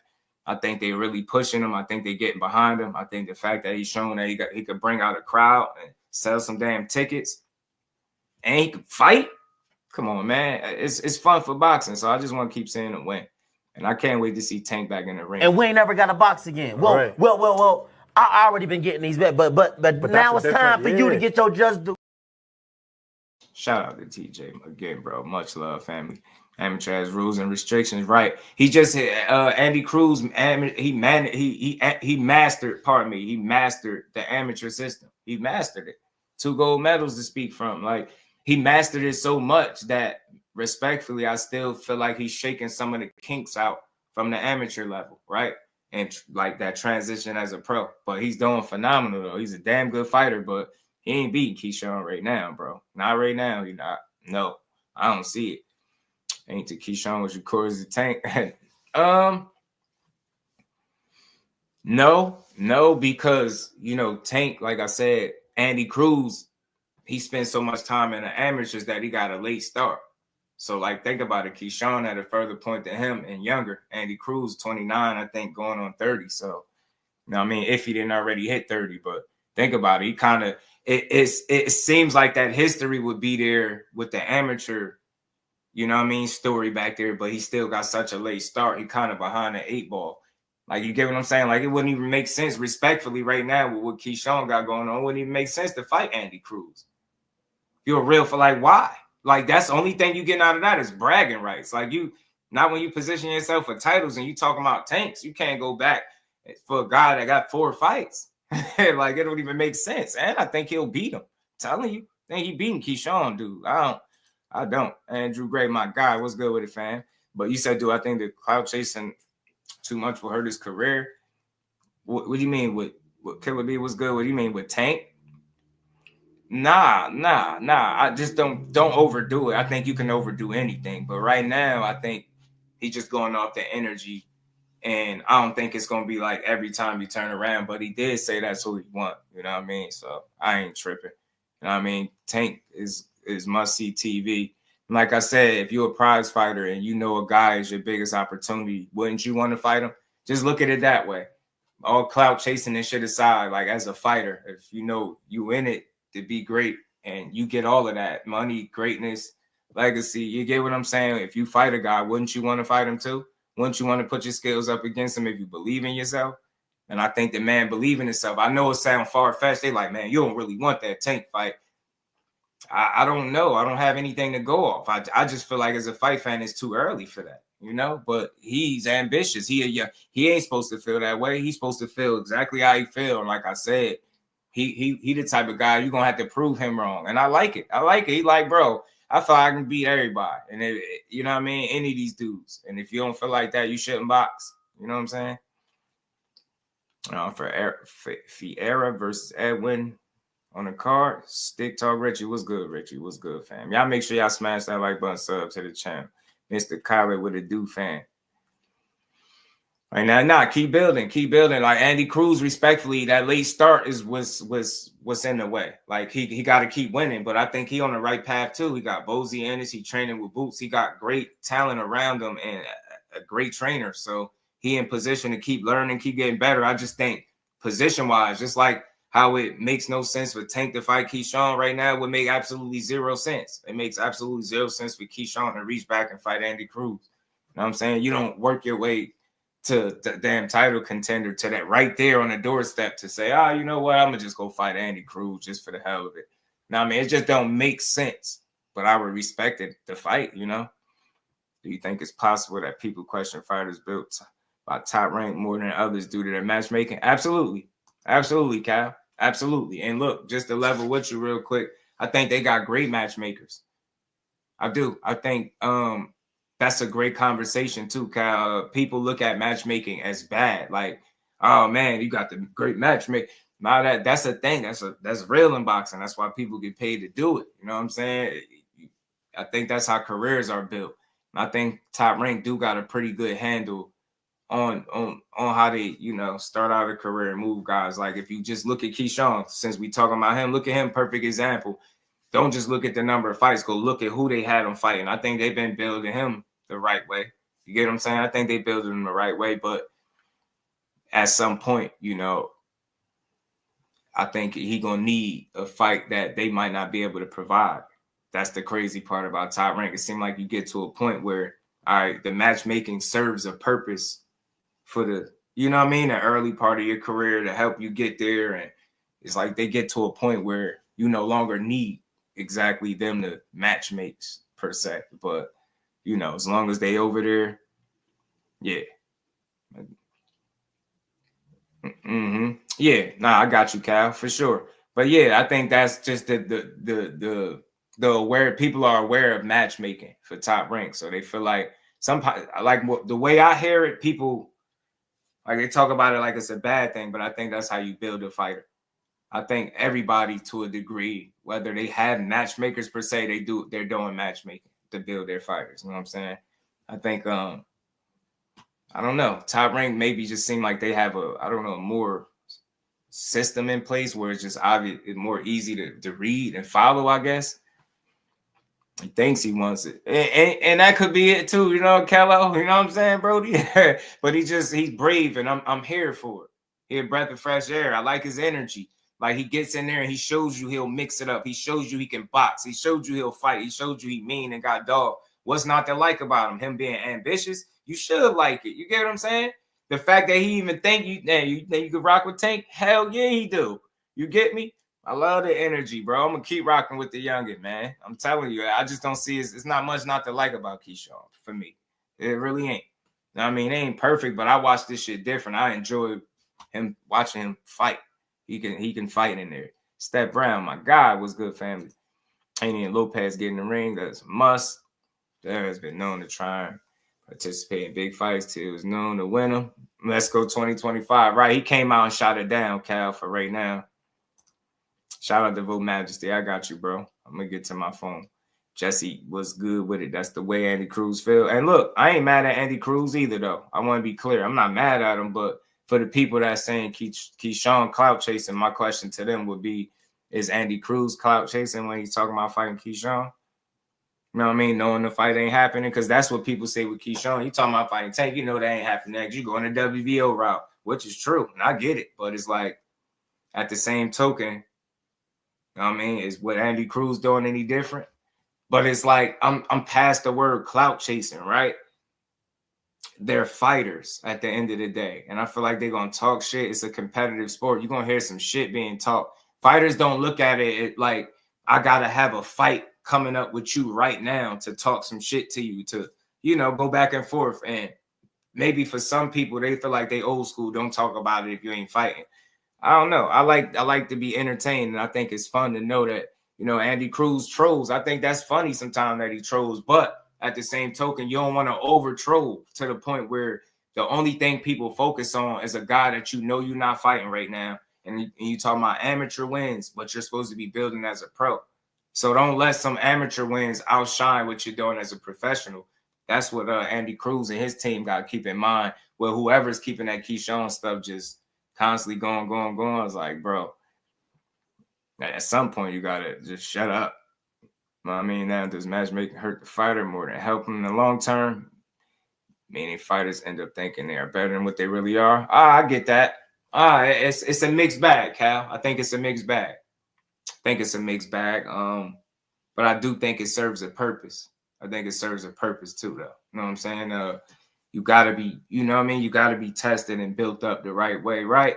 So you can obviously, you know, I think that's how some of these dudes reach longevity in the sport, if you want to call it that, right? I think they, you know, taking the right fights early on, being built. I don't think that's a bad thing, but I think sometimes you could get to that point where you over marinating it. You get what I'm saying? You overdoing it. You overbuilding, if that makes sense. Hold on, y'all. Teofimo Lopez live. Is he talking about anything though, y'all? I have to go to both. Yeah, for sure. So yeah, man, I think depending on how long of a process that is, Cal, right? That with that matchmaking, like I think it's always there, but I think at a certain point, you know, you gotta let the fighters fight, if that makes sense, right? It's only so much. Like, you can build a guy only so much before you really gotta let him, you know what I mean? Start taking them China. I think that's why we be seeing them fights later on than where we be wanting them, right? Because of that matchmaking and guys trying to build fighters and guys want to protect the investment and stuff like that. And that's the part that fans don't be wanting to hear. Nah, Teofimo went live for nothing. He ain't even talking about nothing. So I don't think Ash, I'll be all right. Right. It's different because Eddie calling for that fight too. Which one? With Andy Cruz? Eddie ass bluffing, bro. Eddie bluffing. If y'all think he calling for that. Definitely, Cal, man. That's a great question, though. Great questions you asked, bro. Keep the conversation flowing. J Walk, what's good with it, fam? Why is Shakur okay with Keyshawn taking the spotlight for the Tank fight? Do you think Shakur really won it? I think we look at it, and this is just I'm always gonna give you an honest answer. I think the way we assess the situation. The way he looks at it is different. You know, with him calling for the fight, like he ain't gonna be tripping. What he's supposed to say? Yo, that's my food, man. You calling for? He know Keyshawn's supposed to do full well what he doing. He know that it's only so much room in a division. He understands that if you're not gonna fight me, which is obviously looked at as one of the absolute best outside of Tank, right? Then why not talk about fighting that guy? But he still feels like he gonna get that fight in 2025. You get what I'm saying? Versus Keyshawn getting it. I don't think he feels like he's still in the spotlight. Fans might perceive it that way because Keyshawn, people be prisoners of the moment. Keyshawn went out there and had a phenomenal performance, where Shakur last performance people still complained about, right? So, and you compared it to, you like, hey man, he looking better than Shakur. I don't even want to get into it because I don't even got to argue. They're not fighting each other, but Keyshawn is doing his thing. He's doing exactly what he's supposed to be doing. So if you look at it from purely a boxer and a competition standpoint, Shakur as his brother, a brother is somebody he rock with. He don't look at it as he's doing anything wrong, right? Like he know how the business go to a degree too. So Keyshawn wouldn't be taking a fight from him if he had it first, right? That'd just be an opportunity that presented itself before it did to him. It would be nothing he could do about it. So I don't think, tripping about what Keyshawn is doing, you get what I'm saying, should change anything for him, right? He still staying the course. You heard what him and Bud Crawford said, like they still feel like Big Bro getting the fight first. So at the end of the day, a lot of people say they want to fight Tank. That's why I say nobody should be tripping when you hear it. Everybody say they want to fight him. We got Conor Ben talking about fighting him, right? So I don't think he's tripping on it, right? But like I said, he really is. That's his brother. But do I think Shakur want to fight? Yeah, I do. I don't have nothing that tells me he don't. And again, I've heard a lot of great talking points. I've heard people say, about where he signed, how he moved X, Y, and Z. I X a lot of that stuff out because I understand that you can only take advantage of the opportunities that's presented to you.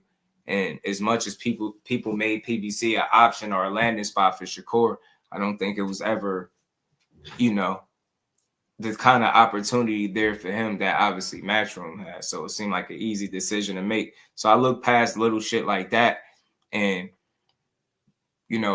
Leonard Ellerby don't give you a lot, but he do speak. And sometimes he say enough for me to be satisfied. And we know full well that Lomachenko was a guy that pulled out of negotiations and didn't want to fight. Everybody spoke on it, right? But we also know that he didn't say anything about Shakur turning down a fight and didn't want to fight. He said that fight is going to happen. He ain't say, it ain't because we offered it already and Shakur didn't want it. Or he ain't even say, Shakur went to Eddie Hearn, so it's not going to happen. He ain't say none of that. He said that fight's still going to happen. Like, you hear the fighter say it's going to happen. You hear Shakur say it's going to happen. I don't got no reason to believe it. And again, bro, you got to be a damn fool not to want the biggest opportunity of your career. You get me? Like, the only thing I'll say this real quick and just give you something to think about. You being an Olympian, and I get it, that's amateurs, but you've been groomed to fight the best of the best, right? That's what you've been known for doing, where you couldn't pick who you was fighting and didn't know, right? You was fighting the best of the best. You did that through the Olympics, right? As a professional, you don't think you want to fight the best of the best? It's only right. Like, you've been groomed doing so. You know what I mean? And I just don't doubt that any of these dudes want to prove themselves against the other, right? Outside of a faulty offer made in bad faith, I'll say that with that Devin Haney situation in Shakur, you've never heard about him turning down fights and saying no to guys. You never heard about him having issues with Top Rank because he don't want to fight. You hear the other stuff, guys elected not to fight him. Call it a dug if you want. Guys got choices. We know a number of guys had options and opportunities to fight him, and they chose otherwise. So I definitely think he won it. I just think, in this situation, he only could be prepared and ready for it when the opportunity presents itself. You heard it from Leonard Ellerby. Says you don't send Tank shit. You don't send him nothing. He'll tell you when, where, how, all that stuff. So that's the only thing I want to see from Shakur. You know what I mean? And when I hear Leonard Ellerby talk, even when he in the presence of Eddie Hearn, he ain't saying, Shakur went over there. So that ain't happening. I know a lot of people feel that way, but he ain't even saying that. He's not calling Shakur some type of duck. And I think that speaks volumes without even saying nothing, right? because he would be able to shoot that down when people even ask the question. He'd be like, man, we already tried it. Like it, you know what I'm saying? They did it with Loma. It ain't gonna be no secret with Shakur. If Shakur, the reason the fight ain't happening now is because Shakur don't want it. I don't think it'll be a secret. I don't think they could hold water that well where it just wouldn't get out. Get what I'm saying? And I think, you know, it was a reason for Shakur getting quiet as well. You know what I mean? You heard about a phone call taking place. I know a little bit more, but not too much happened in that situation from what I understand, because I spoke close to the source directly. So, I mean, it's a matter of that opportunity presenting itself and them being ready for it. But you also heard what Breadman was saying when it comes to the business and how people are invested in about when they're taking chances. So, you know what I mean? So when it's all said and done, I think dudes want to prove that they the best, right? And I ain't got no reason to believe that, because he don't have a history of turning down fights or offers or pricing himself out or none of that creative shit that people try to, you know, throw out there, them narratives. He don't have a history of none of that. He got a great team behind him. I know they ain't gonna let him get, you know, screwed over in no type of negotiation. So, you know, I think we'll see that fight. I do. Rancher called him out, Gary Russell's flat bud, and I still don't straighten it. You funny. Right? You think that's a disservice to boxing for Ken Core to agree not to fight in the same weight division? Nah, and it's great. I knew somebody was going to ask that before it's over, and it's always, I don't mind talking about it. I can't tell you, Jay, right, how to see it. You might feel like, hey, man, they need to cut out that friend stuff. Ain't no friends in boxing. You know, it's just competition. You know, everybody should want to fight, right? But, and I think that's true to a degree. You know what I mean? And we do know it ain't no friends really in boxing. So I think when you really find somebody that's genuine and you know you've been making money without having to fight them, you got some type of emotional attachment to them, I don't see you really getting up wanting to fight them. And real quick, I'm going to play 2 quick clips, because this one, I shared this one on Twitter, and people been reposting that thing all day, man. Like, I didn't even think people was going to pay attention to it that much, but people keep asking them to fight. They giving a very consistent answer. I mean, look, somebody else asked about it. Where is it at? Where they asked about him to fight at in this little... I got Keyshawn Davis becoming a star, right? Hey, Gervonta, knock, knock. Shut your up. I want to see him fight Shakur Stevenson. The fans. Keyshawn being one of your guys. Let's say Tank out of the picture. I'm dangerous. Y'all got titles. How that work out? I ain't even gonna lie. It ain't really like no way me and him gonna fight. They got to get off of that Diddy shit, man. Talk about they not gonna fight each other because they friends. I will fight anybody but Shakur. It's just like what Mike Tyson told Zab Judah and Floyd Mayweather, because they was on that punk shit too. Me and Floyd was like brothers growing up, and we was at Mike's house one day, and we was sitting on his couch. He looked over at us, he said, "You two gonna fight?" And we was looking at him like, "Nah, this is my brother. You crazy? I ain't fighting. I ain't never gonna fight." And he said, "No, y'all gonna have to fight, because the world is gonna demand it, and the money's gonna be there." He said, "You know why y'all gonna fight? Because y'all gonna be the 2 best fighters in the whole world, and the world's gonna demand it. You're gonna have to give the world what they want. They're gonna give you whatever you want, so you're gonna have to give them whatever they want." I mean, I like that little clip. I hear him, but for me, I feel like Humble Dragger was good, fam. I feel like some stuff deeper than boxing. I heard Keyshawn speak about it a number of times, so I kind of feel comfortable with his answer because I feel like it's genuine. The dude that, you know, Keyshawn was down and out, down bad, mental institution. You know, Shakur Stevenson was the guy checking on him, right? Making sure he was good. I mean, their mom's close. On top of that, you know, like my bro been sending me like the vlogs and, you know, Keyshawn telling his story. You see him, they holding each other kids. I think it's too much of an emotional attachment there at the current moment for them to fight. I don't think it's no bad blood where, you know, I don't think it's and again, it's not a real enough thing right now. So they can rest solely on their friendship or brotherhood and just feel like, look, I can make money fighting anybody else. But who knows? Like bro said, maybe they present them with an offer that they can't refuse. And maybe they look at this situation like, you know what, maybe it is worth making some money with each other. But for me, y'all, I respect it because like I said, especially seeing this, I fought my friends for free and we're cool, right? I mean, I get it, but I just think they see it different, right? And why I'm not tripping on it, because if you want to fight, people will agree that Tank is the biggest fight. Tank is the most dangerous fight. It ain't like he's saying he friends with that guy. He friends with another guy that came up slightly after him, a little bit after him.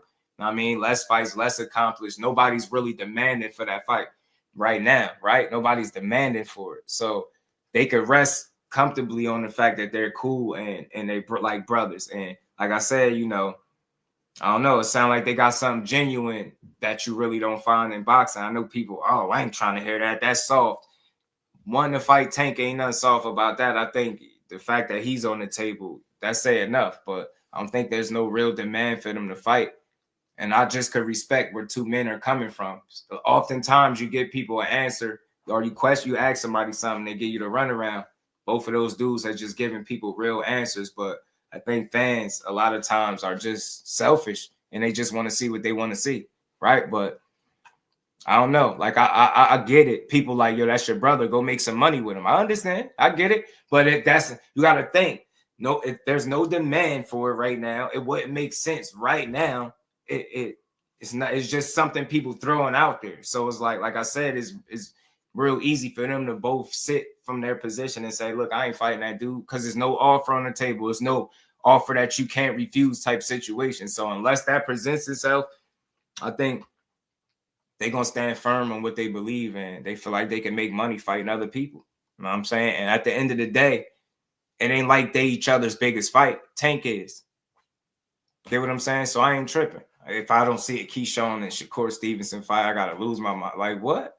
Hell nah, because that ain't the fight we asking for. You think I'm going to be lobbying for that when they both talk about not fighting each other versus Shakur and Tank? I see them go back and forth on Twitter and all this shit through the years, knowing they done spar with each other, all the talk.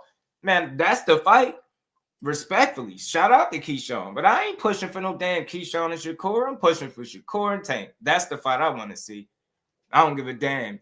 Win, lose, or draw once. I need to see it, bro. I need to see it sooner than later. Shout out to my brother Kello, man, being a member. 17 long months support. And we ain't never got a box again. Well, right. well. I already been getting these bets, but now it's time for you to get your just due. Shout out to Kello. And one last thing, I'm gonna play this last clip as far as them being cool and stuff. This is something that I shared on Twitter that, like I said, people been reposting this stuff for hours, bro. But check this clip out.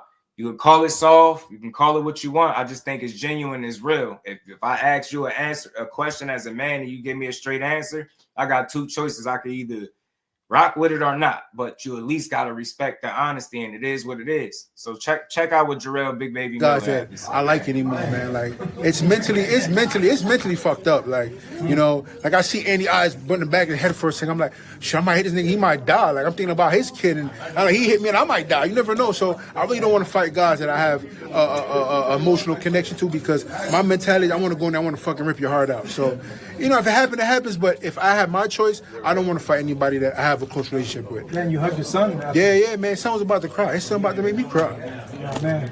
Why?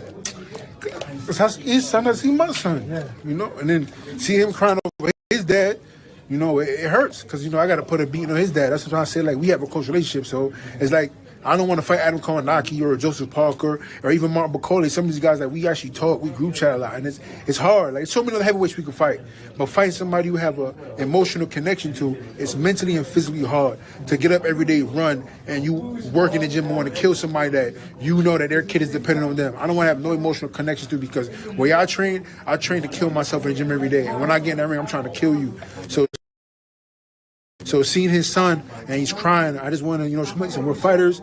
Your daddy's fine. We both came out healthy. Don't worry about it. Papa's fine. And we all going to go fishing sometime in a week or so. Man, and look, I again, any topic that I discuss here, I leave room for the conversation. Meaning, I know everybody not going to see it like me. That's why I say it's a build. It's a discussion. It ain't a back and forth. It's a discussion. Some people like, nah, I still want to see the fight. But realistically, who's demanding Keyshawn and Shakur right now? People just saying it because of how firm they are in their spot. They just don't want to fight each other. That's it. Like, again, it's like Big Baby said it best, bro. I don't want to fight people I got emotional attachments to. Can't even get up for the fight the way I want to. Why would you want to see it? You get me, especially when it's so much resistance there, equally on both sides to not do harm to each other. That's just what it is. They don't want to beat each other up, and it's not that difficult to understand. They like, bro, it's shit. With their bond is deeper than boxing, I guess, and money at this point. So in a sport where, you know, it ain't no friends, as they say, it's a grimy sport. Maybe they just found somebody that, yo, that's my guy, I ain't fighting him. It's just that simple. That's one dude. So again, I seen somebody put on Twitter, he got all these brothers.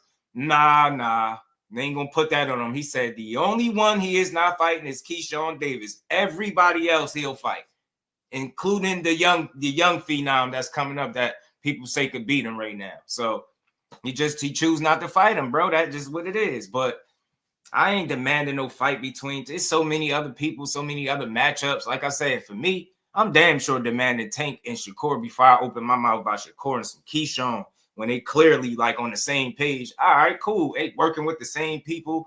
They, like he said, they gonna spar and keep getting money, man. They gonna keep getting money and they gonna spar and have fun with each other that way. People don't respect it, but it just is what it is. You know what I'm saying? Shout out to Kyle Cooler.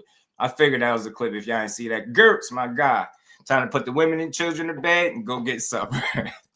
Shout out to my guy, man.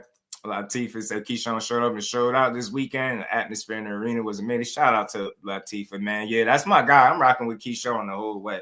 So look, let me be clear. I'm just a guy that could support where they're coming from because I get it. Like Keyshawn touched on it in detail. Like he got a guy reaching out to him and he had his lowest moment. He had his son. Corey reached out to him, gave him game. He out there, they holding each other kids, going to each other houses. Like it's obviously some type of emotional attachment there where you don't want to get up to cause that guy no harm. I get it, but who knows? Money could change anything. But right now, they just rocking with each other. So I'm not against it. That's one fighter. That's one guy. I ain't tripping off that. And like I said, they had two totally different points. Keyshawn is on his first title chase. Shakur is trying to sustain and build more legacy. He's a 3-division champion. He's trying to continue to build. And I don't think there's no real demand for that fight. There's not. You just got a couple people on YouTube mad because they're honest about them not fighting each other. That's all. But shit, the way they did Shakur and the way they talk about Keyshawn, I'm surprised people want to see them, let alone fight each other. You sure? Let me find out people like Keyshawn just a little bit more now. But look, like I maintain, man, I respect where they're coming from. That shit ain't that deep. Some relationships is deeper than money. If you find one, then you value that. I think they value it, and it's just what it is. Shout out to Jay Walk. You already know. So, again, this is a conversation. I know all of y'all not going to see it my way. Y'all like, nah, man, if that just fight. That's cool. No argument. But for me, nah, I ain't tripping off that. And again, maybe if they had came in maybe around the same exact time and they both were fully, like, Shakur is far more established right now than Keyshawn is. Maybe if they were just as equally established, maybe I, as a fight fan, will be looking at it different too. But the fact that it's kind of one already got a jump start and one is, you know, he doing his thing. He doing it. He making noise. There's no demand for it yet. Why fight him? Like, you get what I'm saying? What's the demand? So maybe that should change when somebody get a title. I don't know, or maybe somebody moves up. I don't know. But like I said, yeah, I ain't tripping off that. It's only one fight. You know what I'm saying? It's only one fight. Kika's at WBL and it's time to mix it up. Who has the IBF? Loma. If he's still gonna have it. Shout out to Gertz, man. Shout out to everybody. Surf was good with it, fam.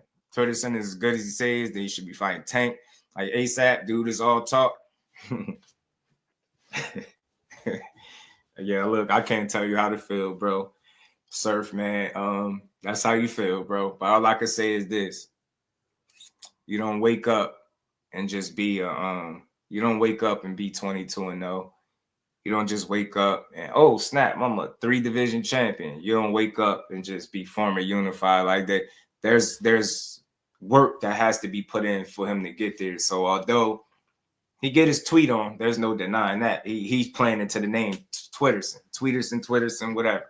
But he fight. Like, this is the first time I think he had to pull out a fight, you know what I'm saying, ever in his career. So he you know, I ain't gonna say he fighting 5 times a year, obviously not, but he stayed active for the most of his career. So I don't know, he did a fair amount of fight. Yeah, he talk his shit, but dude still ain't came close, remotely close to losing a fight. And that's something people just got to acknowledge, whether you like him or not.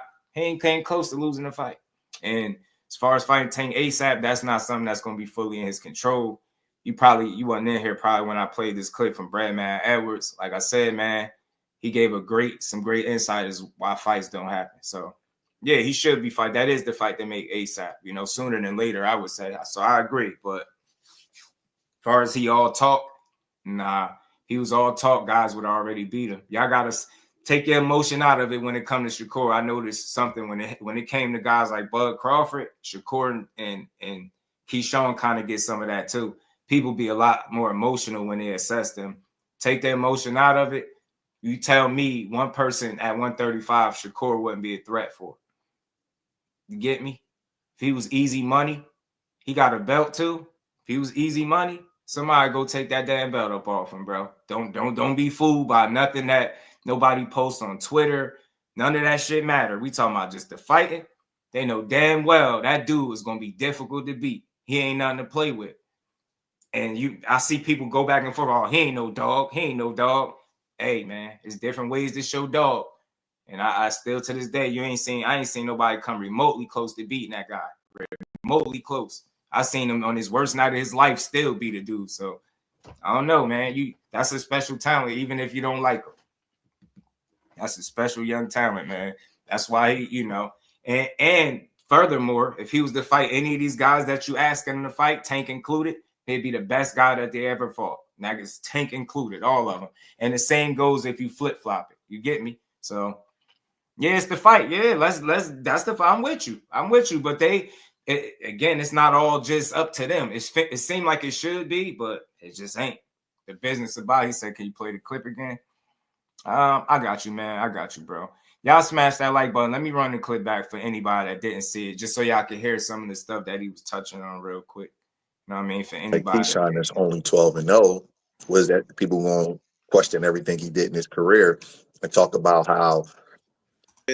Or is it just like you believe that he hasn't done enough for the radar for Gervonta Tank Davis?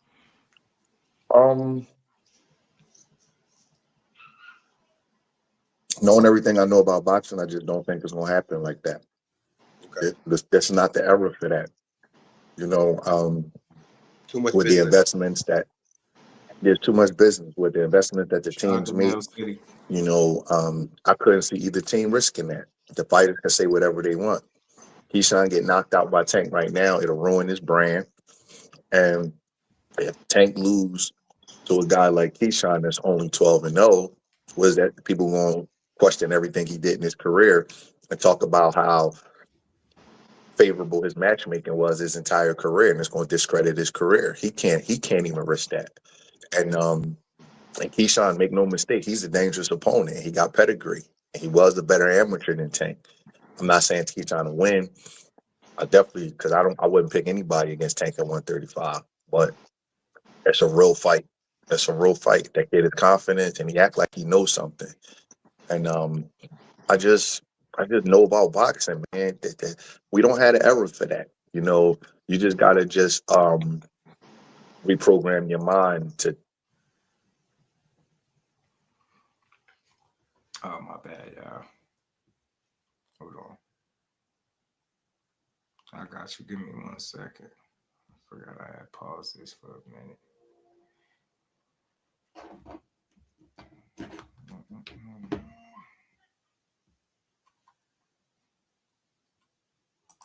Give me 1 second, chat. My bad. So he's giving some good insight. He's speaking about the business and he calling it straight down the middle. Like what people got invested, you know, dudes ain't in a rush to make that type of fight if they ain't gonna make no money off it, right? So they ain't pulling the trigger on them big fights until they see that there's money to be made from it. It's not gonna happen in this era against Tank at 135, but it's a real fight. That's a real fight. That kid is confident and he act like he knows something. And I just know about boxing, man. That we don't have the era for that. You know, you just gotta just reprogram your mind to just believe in that it's a lie. The best fighting the best. That's not true. It's not gonna happen in this era. The big names fight the big names when it's profitable for the people that's putting the money up. It's no such thing as the best fighting the best. You gotta be like Earl Spence, where he like demanding, I'm fighting Terrence Crawford. I don't care what nobody say. That's the only way these fights can get I happen. ain't too big a channel, bro, to do it, man. That's one thing about me, bro. I don't care about numbers. Like, we rock out, man. I appreciate the people that come here and listen. So you ain't catching, I'm pretty sure the chat don't mind, because this is some good insight. It's just something to consider, right? And this is a conversation that's genuine because it doesn't blame neither fighter. He's highlighting the business and how that could really be a roadblock, and people ignore it. Nah, he's ducking. No, he ain't, man. The fight, I'm so tired of people saying fights are being ducked. That's not even on the table. And the more I talk this, the more I try to educate myself every day. I try to learn as much as I can about this sport. And you come to find out that the business of boxing is a real thing. It ain't just something to say. It's real. That shit exists. And these people got to get paid. Tank is an investment. Don't ever think that. All that damn money he worth and make, you think he ain't no investment? You think they just like, yeah, the fans said do this, so we just gonna do that. No, hell no. And like he was saying, he giving people the harsh truth. It's not all on him, but at the same time, like he said, if dudes, unless certain instances you go around the suits or you fire your team, ain't gonna happen. I would like for him to get some more fights, Andy Cruz, because only reason I say that is because Keyshawn is right there at knocking on the title shot. At least Andy Cruz got to get some more wins and fast. Because he about 30. Like, other than that, it just wouldn't make a lot of sense unless he just want to give him an opportunity because of the amateurs win. So I don't know. I'm not against the fight, but I think I want to see him get some more wins. Shout out to Latifah, man, for the support. Appreciate you. In the super chat. Let's keep rolling. And we ain't never got a box again. Well, right. well. I already been getting these back, but now it's time for you to get your just due. Right, and think about it. I'm gonna play a quick clip from Core too. Loma bogus, man. Off the Earl Spence for doing that, because right. They're not doing that. That fight would have never happened if he didn't do that. You know what I mean? And unfortunately, you know what I mean. I just don't think the fight can happen like that. It would have to be like 3-4 years from now, running out of opponents, and both guys getting 20-30 million for the fight to happen. It's not gonna happen. People might get mad and they saying I'm a pessimist. We'd be talking about this time next year. Taking Shakur, according to the fans, should have been for it. They're not even close to fighting. Teofimo. You know what I mean, Devin? None of these fights ever happen. And people can't say it out loud, but you really know why, right? It's just not worth it for the people that's investing in these guys to take a chance and fight a 50-50 fight against a dangerous opponent when your guy can get the same amount of money, because the split is different. You know what I mean? You could pay a lesser guy, less percentage of the split to take a 80-20 fight. Why would you do it? Yeah. So you believe the biggest fights today? So see, that's really what it is, man. He was dropping some game, I believe, man. That business of boxing, the guys, the powers that be, they got investments and they trying to make money. They trying to secure the bag, protect the investment, and sometimes oftentimes that come with not making the best fights possible. It's unfortunate, but that's what it does, because we be sitting here saying that all these fights make money, but they be trying to tell you, like, well, if that was the case, they would be making them. Think about it. Who don't want to make money? They're greedy. So if these so-called fights that we be demanding, we know they're good fights and we want to see them. I'm not against them. Look, we're going to always demand the best versus the best over here. But let's be more reasonable when we don't get it. Let's stop saying everybody's a duck, and let's really start understanding these people that's giving us game. I don't sit here and look over boxing contracts. I need insight. I need game. I don't know it all. This dude been around the business. He don't sound like he's just talking. You know what I mean? And he not siding with no fighter. He not calling nobody a duck. You see? These are the type of intelligent conversations people need to have when they talk about the business. I'm a listen to somebody that think know better than me, right? try to bring y'all a good conversation again. Shout out to Mill City because he was on Mill City dropping these Jews. And again, I love the conversation because it doesn't hold nobody as a duck. It's deeper than that. These dudes, they see that it's a risk, and the money doesn't add up with it's not equal to the risk, and that's their investment. Why would they do it? This is what he's saying. Why would you? You're going to fight a guy, lesser guy, unfortunately, going to have to pay him less. Your guy going to get the money he's looking for. You're going to win on to the next one. It's unfortunate, but that's really what be going on. But he ducking. He don't want to fight. He ducking. He signed over there. He went that way. He did this. Bro, this shit don't even be on the table, and we be going crazy on these fighters. That's all. I love to be, informed and to know, educated, man. I know good insight when I'm hearing it. I know what I've been watching, what I've been seeing happening versus what we say we want versus what been actually happening. And I think he's onto something. I think he's dropping real jewels as to the reason why these fights don't be coming to fruition, right? Investments, business, people taking risks. Like I said, was on the phone with one of the matchmakers. None of that duck shit came up. He was talking about the business and why fights be getting stopped. Yeah, sometimes guys be dragging their foot. They might not want to take a test, but for the most part, it be the powers that be. And it's unfortunate because they supposed to work for the fighter, not the other way around. But you hear what he was saying. In order for some of them fights to happen, guys are going to straight up have to get rid of their teams or straight up put them in a position where you're like, yo, this is what we doing or I'm getting rid of y'all. But then now the con to that is if you do that and you lose, now they throw it in your face. Like he said, like he was dropping some real knowledge. Shout out to my guy, Dante, man, for the love, man. Professor just teaching class today, man. I appreciate you. I'm just, following Breadman lead. He dropped some real insight, and you don't hear these conversations enough. And I think it's good for anybody to listen to a conversation that ain't trying to call nobody no duck. And just that same redundant, hamster wheel conversation is just over and over. He like, man, these guys be having investments. They know they be taking risks, and the risk the reward gotta match the risk, or they not taking it. They're not doing it. And he's like, here or there, you might get one of those fights. You know what I'm saying? We might get a couple. I'm more optimistic than him, but we ain't getting them all. You know what I mean? Think about it. Look how Tank was trying to deliver Loma, and look what happened there. We ain't get that fight, but it ain't on. And Tank, we ain't never got to box again. Well, right. well. I already been getting these bets, but now it's time for you to get your just due. Shout out to my guy Dante. Appreciate you, bro. We say Locks will be profitable. Andy Cruz handlers at this time. Nope, not at all. I don't think so, Mr. Empire. Absolutely not. It'll be an unnecessary risk when you're trying to build them. It's so early, like you get what I'm saying. Yeah, it's good to come out of it, but does it really make sense to risk that right now? You know what I'm saying? It ain't like they fighting for a title.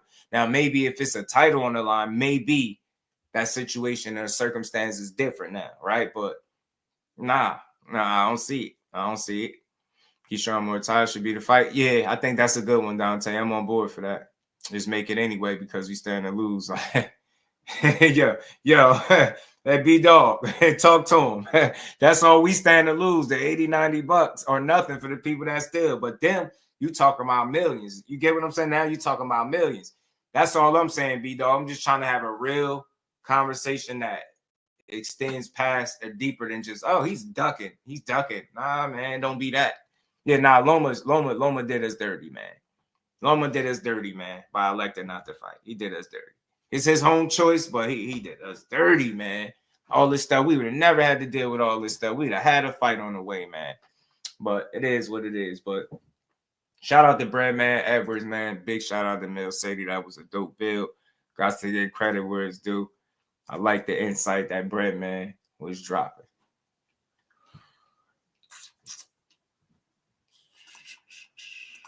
Real quick, man. Let's keep. I'm gonna play this one little joint from Core. Then I'm gonna touch on Boots before we. This is Andy Purewell for Boxing News, joined by Shakur Stevenson here in Philadelphia. Shakur, how are you feeling? I feel good. Obviously, your cousin's just made his pro debut there. How would you assess what we've just seen? A brief stint for us, but many years of hard work. Shout out to everybody that hit. I thought he looked good. I thought there's some little things he need to work on, but other than that, I thought he looked real good. He had fun, and I thought that was a great pro debut. He just said to me that before he came out to the ring, he was watching your pro debut and he wanted to compare it, but he said the issue was the doctor stopped your pro debut, whereas he obviously didn't have that tonight. How would you compare it to your first time in the ring? I actually had 6 rounds and he had 4, so I think if he had 2 more rounds, he probably would have got the stoppage for sure. He been in the gym. Just had Eddie jump into the interview with Quinn saying that he wants him to be active the next few years. It's just about activity and he wants to sign him. Is he going to be a man in demand? Is he going to be what? A man in demand. Yeah, for sure. We're going to get him a lot of fights, get him moving, and we're going to beat these guys up. He's going to get better and better along the way. We're going to go home, work on things that we need to work on, and he's going to be ready.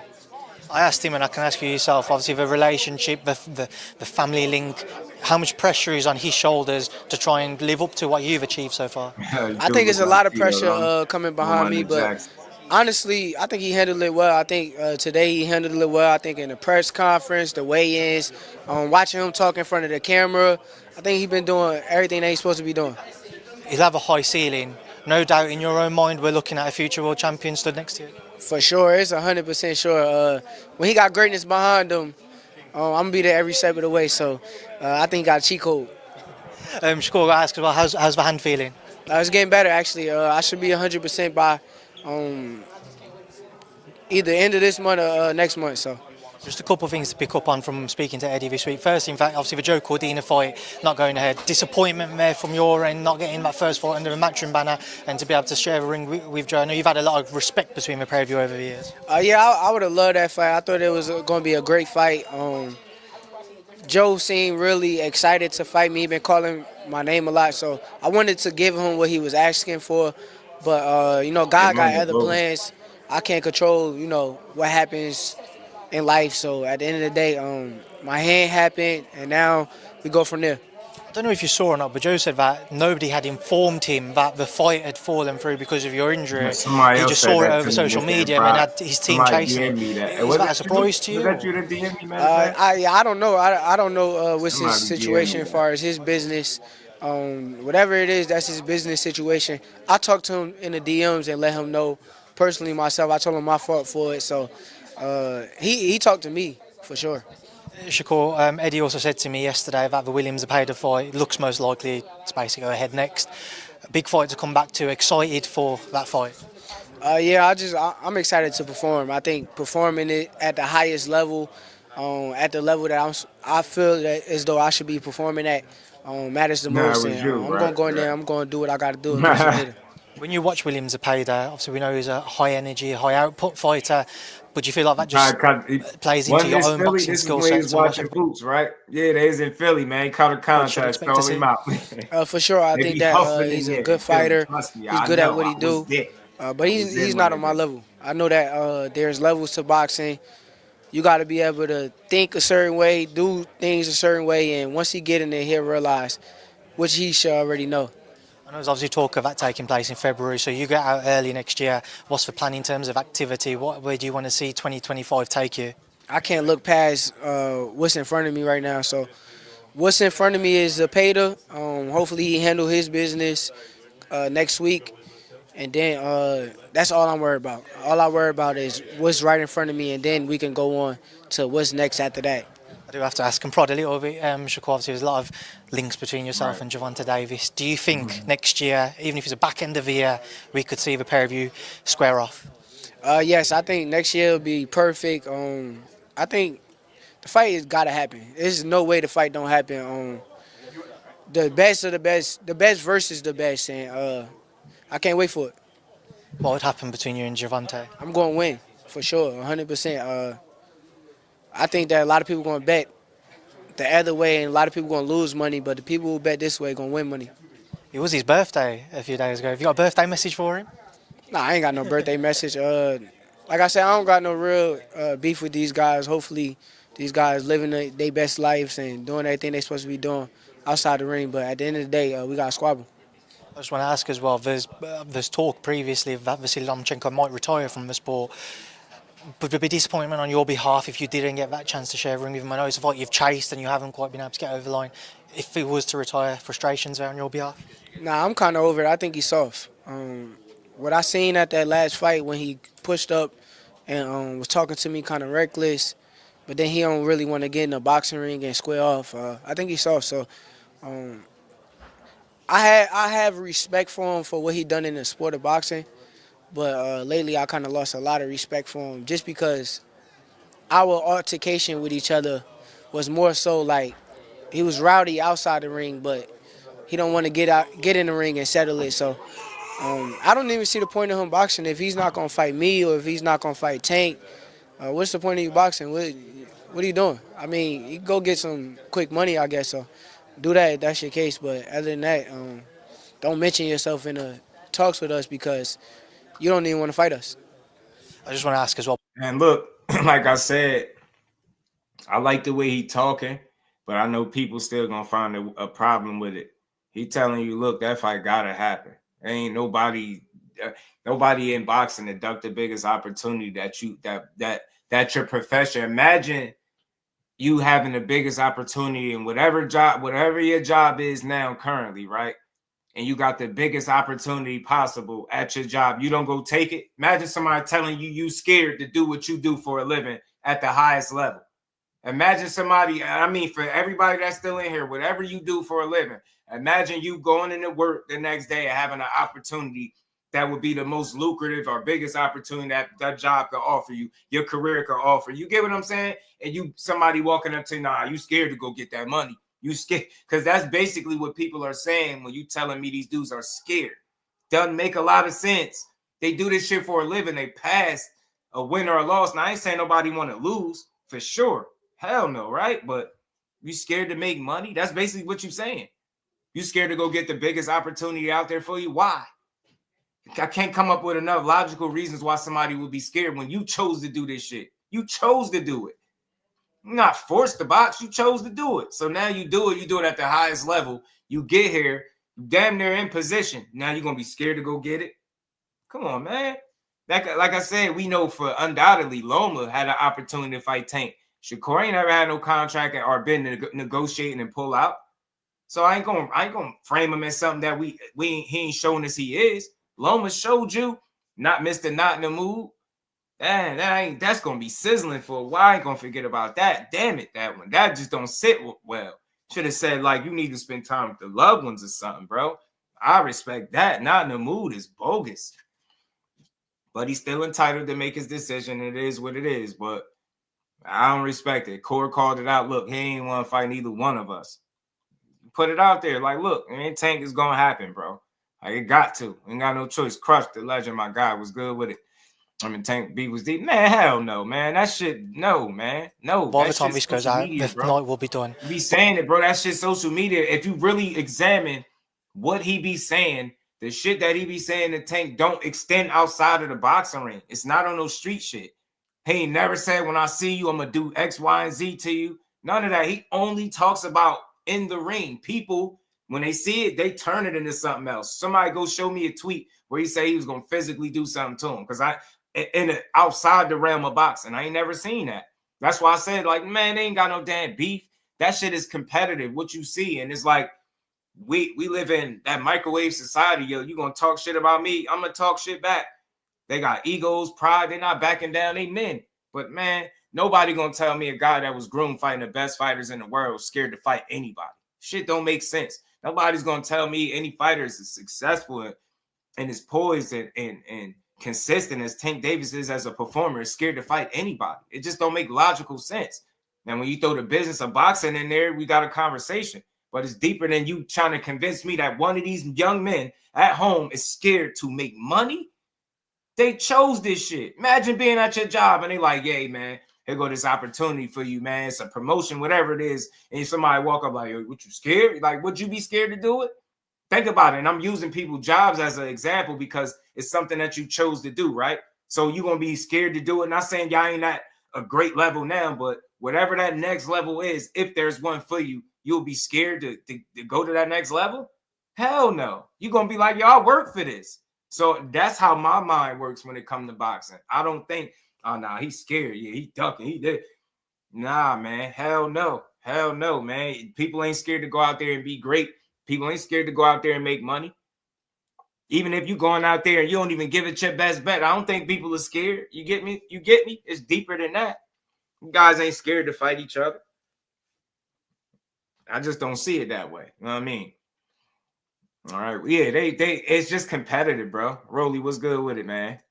Tank don't want issues with Keyshawn. Nah, the thing is, Tank shouldn't want to fight Keyshawn right now because it wouldn't do anything for him.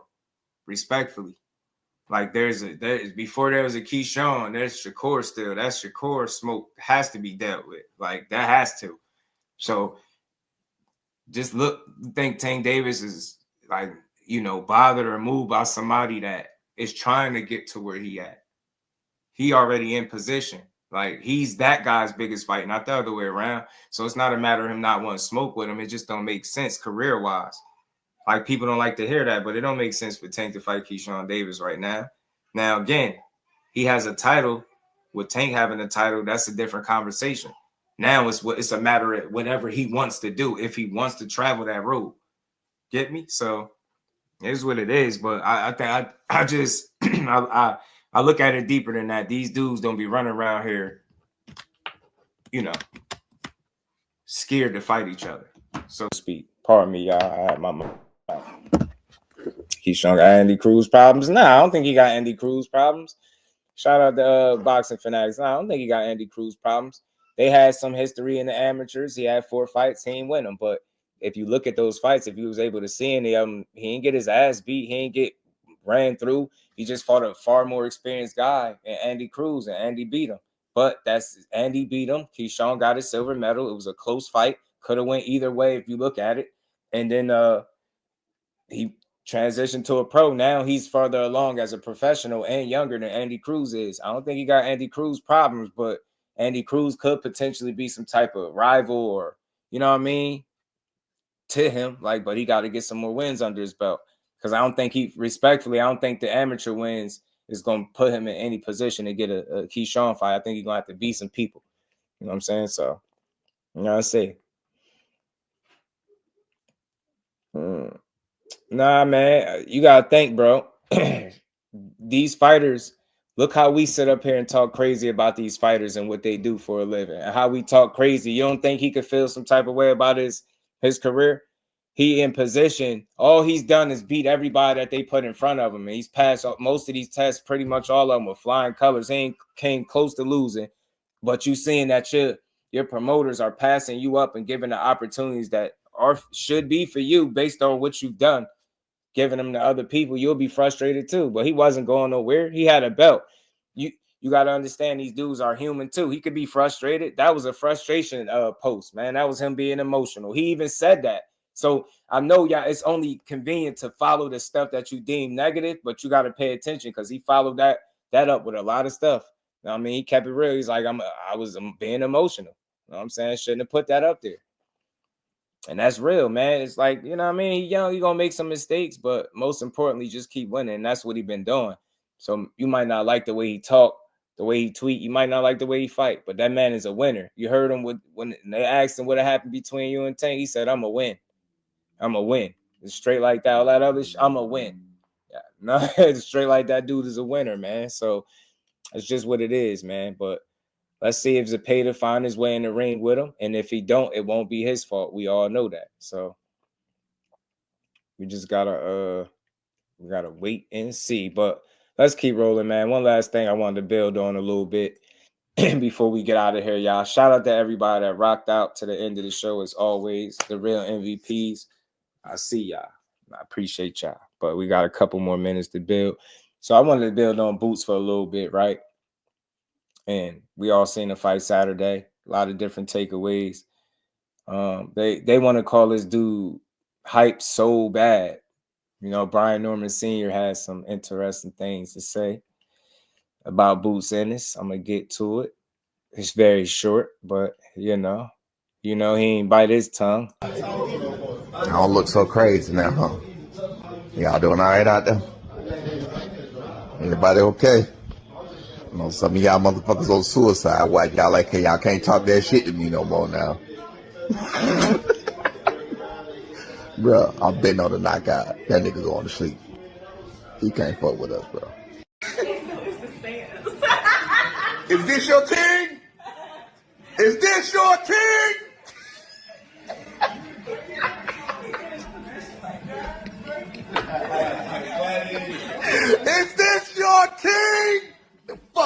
here. Y'all will give me my respect. I pointed this out before this fight ever fucking happened. I told you, the nigga regular, it's just extreme, beautiful matchmaking. Now y'all seeing the real. The nigga is a regular fucking fighter. You better run the 54. You still coming up there too. You gonna get this work. Man, so that was B. Norman. That was Brian Norman Sr. message to, Boots Ennis, man. He said Boots Ennis is a regular fighter. He said he's a regular degular fighter, man. He says District King. He basically like, look, that ain't gonna cut it, Jack. It's not gonna cut it. He feel like his son gonna chop him up. He said he betting on the knockout. But look, I'm here to have the conversation I'm really here to have, though, about this all. What I like about all of this, it ain't like Boots went out there and really struggled with Karen. Yeah, he got hit more than he should have got hit. But, Boots like to get in there and mix it up. And when you in that fire, you're going to get burnt. Now, yeah, no doubt about it. He got to clean some things up. But I don't think he regular at all. I just think Karen has got a style that is a little tricky, and I think he knows how to survive. I think he's experienced. I think he could fight a little crafty, if to say the least. He is, right? And he did a hell of a job at surviving, right? And fighting back in spots. But, I just don't think Boots going to look like that against everybody. I think it ain't no secret that he looked like that against that guy. It's just, I think it might be a style thing. You know what I'm saying? I think it might be a style thing. I mean, he said, you want Boots to leave 147 for real. He said he's gonna be there. Shout out to Sir. He said, just you have PayPal as well as Cash App. Addy, my Cash App at the bottom of the screen. $, Jusdueboxing, my guy. Appreciate you, Quentin Randall.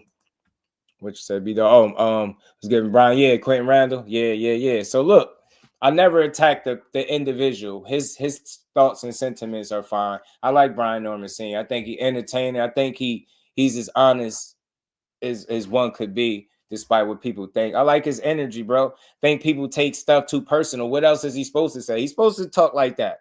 But this fight could be a blessing in disguise. Not only did Boots win it, he fought it at home, defended his title, brought out another big crowd, right? Now, like, I put Boots vulnerable. That's not me saying it, but that's me asking the question, because that's how people are treating it. You got Ryan Garcia coming out talking about he'll knock Boots out. Boots gets knocked out by me. He's not great. He's not a legend. Eddie Hearn got to stop crowning these fighters. It's too early. He talking crazy. Everybody getting brave. Blair Cobb talking crazy. You got Brian Norman Sr. He talking his talk.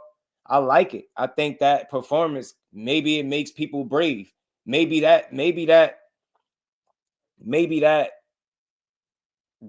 performance gets people in the ring with him. So it ain't like he lost. Yeah, people gonna talk, but that's boxing fans. You can't make everybody happy anyway. But I think low key, depending on how the next few months play out for Boots, this could have been one of the better things that happened for him, because people sleeping on him. They like, look, he calling them regular. Look, it's just beautiful matchmaking. You hearing a lot of different things. Boots overhyped, right? You hear Sean Porter. I'm about to play the clip from Sean Porter. Shout out to CJ. Nah, he need more experience, Crush. Yeah, he definitely need to tighten up the defense. But I think some of that was just his eagerness to want to get. He wanted to get. He didn't start the fight out chasing a knockout like he did the first one, but he fell into the trap, Crush, after a while, and I think he was really chasing a knockout again, and it never came. And Boots wasn't prepared to deal with the holding and the tying up, and he didn't make the proper adjustment to deal with that and create that knockout. I still think he could have got him out, but he didn't do what he needed to do. He left some meat on the bone. Got to tighten up defensively, but I think some of that is like, if Boots don't want to get hit, he don't have to. So, but he needs to make sure that he don't trade in defense for offense, right? Just because you got a chin, just because you got good reflexes, and you athletic as hell, don't over rely on that stuff. And he was doing that. He had a couple lazy moments, Crush, and he got clipped with some shots that he definitely shouldn't have been getting hit with. Definitely, you know what I'm saying? Right, I think so, Mike. I think so, bro. I think it gave people, this courage. And not just saying Brian Norman Sr., he always been talking like that, though. If you really follow him, he give Boots his credit, but he always been talking like that to a degree. So, look, I hope that means that fight can be renegotiated again and they can make it. maybe this bad performance, and we might have to revisit this for tomorrow. Maybe this bad performance has opened the doors to more opportunities for Boots. Maybe this is his blessing in disguise. Maybe that's what he needed, a less than stellar performance against a guy that people was thinking maybe this time around he could have knocked out, right? So maybe that gets people in the ring. Maybe that makes Barrios, Stanionis brave, right? Brian Norman Sr. and Jr., maybe they want to renegotiate and get that smoke. That's what it sounds like. They say he's Brian Norman Sr. say he betting on a knockout. So I like it. I like the energy. I like the focus, man. I think he mean what he say. They negotiated once. I feel like they can do it again. I for one, I would support the fight. Like I said, I think low key this could have been you know what I mean? Yeah, I don't think he was prepared as well for this one either, though. I don't think he listened though, Crush. And well, let me be specific. The first fight, you see how he moved, right? He wasn't. I don't think he was prepared for that movement. And the second fight, Karen surprised him, I think, a bit by fighting more. And then that little nuance, the holding, he just wasn't prepared for that. Like, so I think he did well, but once he implemented that holding to start like surviving after he had to take that knee, Boots didn't make that necessary adjustment specifically to the clinching. And like me and Ant McQueen was talking about, he kept falling in. He wasn't, you know what I mean? Wasn't looking sharp. Like a C+, bro. I'm telling you, like a C+, because he's so much better than that. So much better than that. So much better than that, bro. You perform better, bro. Probably overtraining. Could be. And esports, shout out to you. I heard that he didn't want to fight this dude. His pop, I ain't hear his pop said it right out of his mouth, yo. He didn't really want to fight Karen. You can make of it what you want. I know it's your career. I know you're supposed to get up for every fight, but I believe he's human. And I think Boots is at the point where he might run the risk of you know, becoming bored and complacent because he's not being properly tested. I don't need to see no more run-of-the-mill fights. I need to see championship fights at 47 for Boots, preferably, or 54. I know I can't tell him what to do, but that's what I would like to see because I think that's what he deserved. He deserved them other title shots. If Eddie Hearn can't come up with the money for whatever reason, if these dudes asking for too much, I think 54 is just waiting on him. And I think he could be great up there. I really do. So, and I think it's some challenges up there for him. Yeah, that's what he's saying. Lack of motivation, bro. Lack of motivation. Yeah. But you know what? Just in certain areas, Crush, where you know there's things to work on. Cutting the ring off in the first fight. Preparing for a guy to clinch you when he's fighting you in the inside, right? Just little stuff, right? Little stuff. I think those things can be fixed. And I think sometimes guys just got your number. And he was familiar with Boots the same way Boots was familiar with him, right? And I think people, Crush, also not giving Karen enough credit for being a solid competitor. He ain't no crazy name, but he a crafty guy with an awkward style. He do some sneaky things in there. He got some sneaky punch selection. He do some things in there very well. He got underrated feet. You get what I'm saying? He got a beard on him. He got a damn good chin, and he's smart as hell, Crush. He knew to take a knee when it was getting thick for him in there, and then he knew Boots was coming on, so he employed that holding tactic. And the inside kept tying him up. He frustrated the young man. He used his veteran experience. You get what I'm saying, Crush? I'm not tripping because I don't feel like it just was a total, you know, like he was unprepared, but just certain aspects, little nuances. He wasn't prepared for the guy to move the way he moved the first time. He wasn't cutting the ring off consistently. The second time around, he came forward more. He wasn't prepared to deal with him once he started tying him up, holding him. He didn't make the necessary adjustment to counter the clinching and the tying up that he kept doing. You get what I'm saying? So we know those are little things as a young fighter that he's still learning and getting better at, right? So it's not a lot that Boots ain't sharp at. You know what I mean? He just got a couple areas, and Karen, with his style, was able to put some of them areas, them deficiencies of Boots on display, right? Some of his errors and his mistakes, his flaws. But I think that shit is fool's gold. Go ahead and think that everybody gonna do what Karen did. I'm telling you, I think Boots gonna hurt something. Now, if I'm wrong about him, I'm wrong. But I ain't fooled by Karen. Karen is a vet too, a lot of experience too, and he knew how to survive. Some people know how to do that. You know what I mean? Yeah, he can box, bro. Yeah, he really could. Me too, man. Me too. Me too. He ain't really get up for it, you know. But I think that's the risk you run, bro. That's the risk you run when you're not being challenged accordingly as you continue to accelerate. You got to be tested because complacency will settle in. You'll find yourself bored and you're in an actual fight, and it's your career on the line. But you know what I'm saying? You're not emotionally connected and involved in this fight the way you need to be. You're not able to get up for it because it don't do enough for your career. That's what I'm saying. Boots is at that stage where that never needs to happen again. Put that man in there to compete for unification. Hopefully, it's Brian Norman Jr. and Senior up at bat because they talking like they would love to fight. You get me? Maybe this performance was the best thing to happen to Boots since signing the Matchroom. Low key, turn this shit into a diamond, man. Turn this shit into a jewel. I'm telling you. Boxing Talk with Thanky and Jay. What's good with it, Jay? Big shout out to the big homie. At this point, I really don't know how many people at 147 can beat Karen. Definitely showed 2 dimensions. Yeah, he did. He'll be an interesting fight for everybody. So look, I'll end it with this and shout out to everybody that rocked out to the end of the show. As always, yeah, he may be looking vulnerable, but it all depends on what set of glasses you're looking from. If y'all going in there thinking that everybody's going to be able to make Boots look like how Karen did, whatever you think that looked like to you, I think you'd be sadly mistaken. I think Jaron Ennis and Jaron Boots Ennis and Brian Norman Sr. Jr. is a great fight still to make. I think it would do both fighters a lot of good. The opportunity for both, the opportunity for Norman Jr. and his pops. They feel like he basic, he regular. They standing on that. He said, "Is this your king? We knocking him out." Cool. You doing all of that? Nah, it's all good though, Crush. It's all good because you're consistent about that. And it's coming from a place like, well, I appreciate your criticism because it's never where you're tearing the fighters down. You just hard on them, and that's cool. Like, that's all good.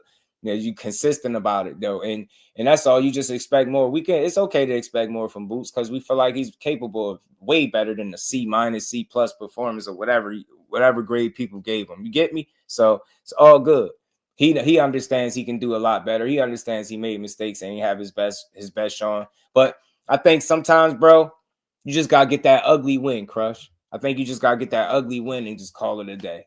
You get me? For whatever it is, you just gotta get that ugly ass win. And I think that's what it was. I think he at the point where I just had to get this win. It sound like I don't want to make no excuses, but it sounded like Bozy was saying he wasn't really up for it. Wasn't motivated. He really didn't want to fight this dude, but he got through it. No, I mean, he did his best. But I definitely anticipate him looking much better the next time he in the ring, bro. No other way around it. I really do, bro. I really, really, really do. So we'll see. Shout out to the big homie, man. Hardcore Boxing News for the 5-piece in the Cash App. Always supporting the grind as well. Much love to the big homie, man. Let me get him right. And we ain't never got a box again. Well, right. Well. I already been getting these back, but now it's time for you to get your just due. And shout out to everybody else that hit the Cash App super chats. We passed our we hit our goal for sure. Well, we did a little bit past it. So again, much appreciated, man. That everybody that helped us hit our goals. But again, like I said, Boo's got some work to do. It's okay to still have work to do, but like I said, it's very important to continue to challenge people accordingly so you can continue to grow. When's the last time you really felt like Boots fought a step up fight? You get Via was a good challenge, good test, but he needed to build off that. Karen wasn't exactly building on that, right? Avanesian wasn't exactly building on that, but it happened. He need those guys that he really understands full well. There's a damn good chance I could lose to if I don't come on my A game. Do y'all understand me? The threat is different. He can't be put in there like, I ain't saying he overlooking nobody, but shit is shit. He knew damn well Avanesian couldn't beat him. And he know goddamn well Karen couldn't beat him. He already beat him for 12 rounds. You get what I'm trying to say? It's mentally, you like, bro, this dude can't fuck with me. He can't even in survival mode. I still beat him comfortably. He can't do nothing with me. I knew Avanesian wasn't going to do nothing. He knocked him out, though. It looked good. But you get what I'm trying to say? I fought this dude already. Damn, I got to do it again. I know he can't do nothing with me, but think about the energy he'll show if he fighting in a unification. It's another one of them champions. It's another belt on the line. Think about it, the energy. If it was a Bud Crawford, he was standing across from him. You get what I'm trying to say? The mentality, everything you do, it goes into it much differently. He's human, bro. Nobody, as much as we hated seeing it and knowing that we had to see this for another 12 rounds, he hated doing it. Think about how we feel having to hear about it and see it again, and he got to do it. He got to go bust his ass and kill himself in training camp to fight this guy that he beat up already. You get what I'm trying to say? He like, bro, man, I'm over this shit. So look, he went out there. It wasn't the best win. It was ugly. He made some mistakes, but it's part of boxing, bro. He gonna be okay because he works hard. He works hard. I think whatever mistakes he make, he'll clean up. I think Karen just, that fight played out how it played out from a stylistic standpoint from the first fight to the second fight. He still beat him both times. We tripping. Yeah, he got to clean some shit up, but who in here think he gonna look like that against anybody else? You get me? Nobody probably feels that way. So my thing is learning how to win when it don't look like your typical night. Learning how to win when it ain't your best work. That's what he was able to do. We have to find credit and value in that. Yeah, it wasn't the most, that wasn't the boots in it that we typically used to seeing, okay? But he still beat him. It's like, all right, even when you ain't looking your best, it ain't all go your way, but you still won comfortably. Now put that man in there with somebody that really got a real chance at beating him and not just making him look a certain way. Beat him. Put him in there with a real threat is what I'm saying. Or give him something that he really can be excited for, which would be a unification in my eyes. Give him what he deserved. He earned the right. That run-of-the-mill shit, he like, man, how many of these type of dudes they going to put me in here with? He human. I don't care what he say out loud. In the back of his mind, he like, bro, Karen can't beat me. Already proved it. Get me? So it's like, yeah, if you're going to say I'm the best fighter in the world, it's time to get the best me in there with some of the best fighters in the world so I can start proving this shit. Karen ain't going to do it for me. So I'm glad there's no more of that. I'm glad he got that, closed that chapter. 2-zip. Fight wasn't the best for him, but he still won. He found a way to win. It wasn't the best. It was a little ugly at times, but he did what he did. He got it done. Now on to the next, and hopefully that next is a unification for the young man, because that's what he deserved, bro. I'm coming to Philly to fight. He might revisit it. Who knows? But I heard. I'm gonna try to reach out to senior. I had Brian Norman Jr. on a couple times. Shout out to Brian Norman Jr. too. Twin was good with it. He was gonna knock him out, need him to clean up his defense. Nah, that's a fact, Twin. He got to clean up the defense. But make no mistake, though, this was while trying to get his offense. I think he was trading the offense. You know what I mean? The defense for the offense to try to get his off. And I don't think he always has to do that. I don't think if it's a more challenging and a tougher opponent that he approaches it that way. I think some of that was because he already kind of knew what Karen was, right? Or he felt like he did. So, you know, maybe a rookie mistake on his part. Maybe he just been a little laxed in there and just not being able to be as hungry and motivated, right? That shit is real. I think that's why his father spoke on it. So now that he got that out the way, hopefully is upward mobility for Boots and fights that make sense and mean something, right? Nobody want to just see Boots fighting guys. He got 30 plus fights, bro. Think about it. With less fights, Errol Spence fought for undisputed. Just put that in perspective. It was allowed to chase the titles. He got more fights than him and got one belt. Let that man be great. Chase them titles, Boots Ennis. I'll go to 54 and be great up there. Those guys up there fight you. You know what I'm saying? That's what I believe. Those guys up there give you a fight. You get me?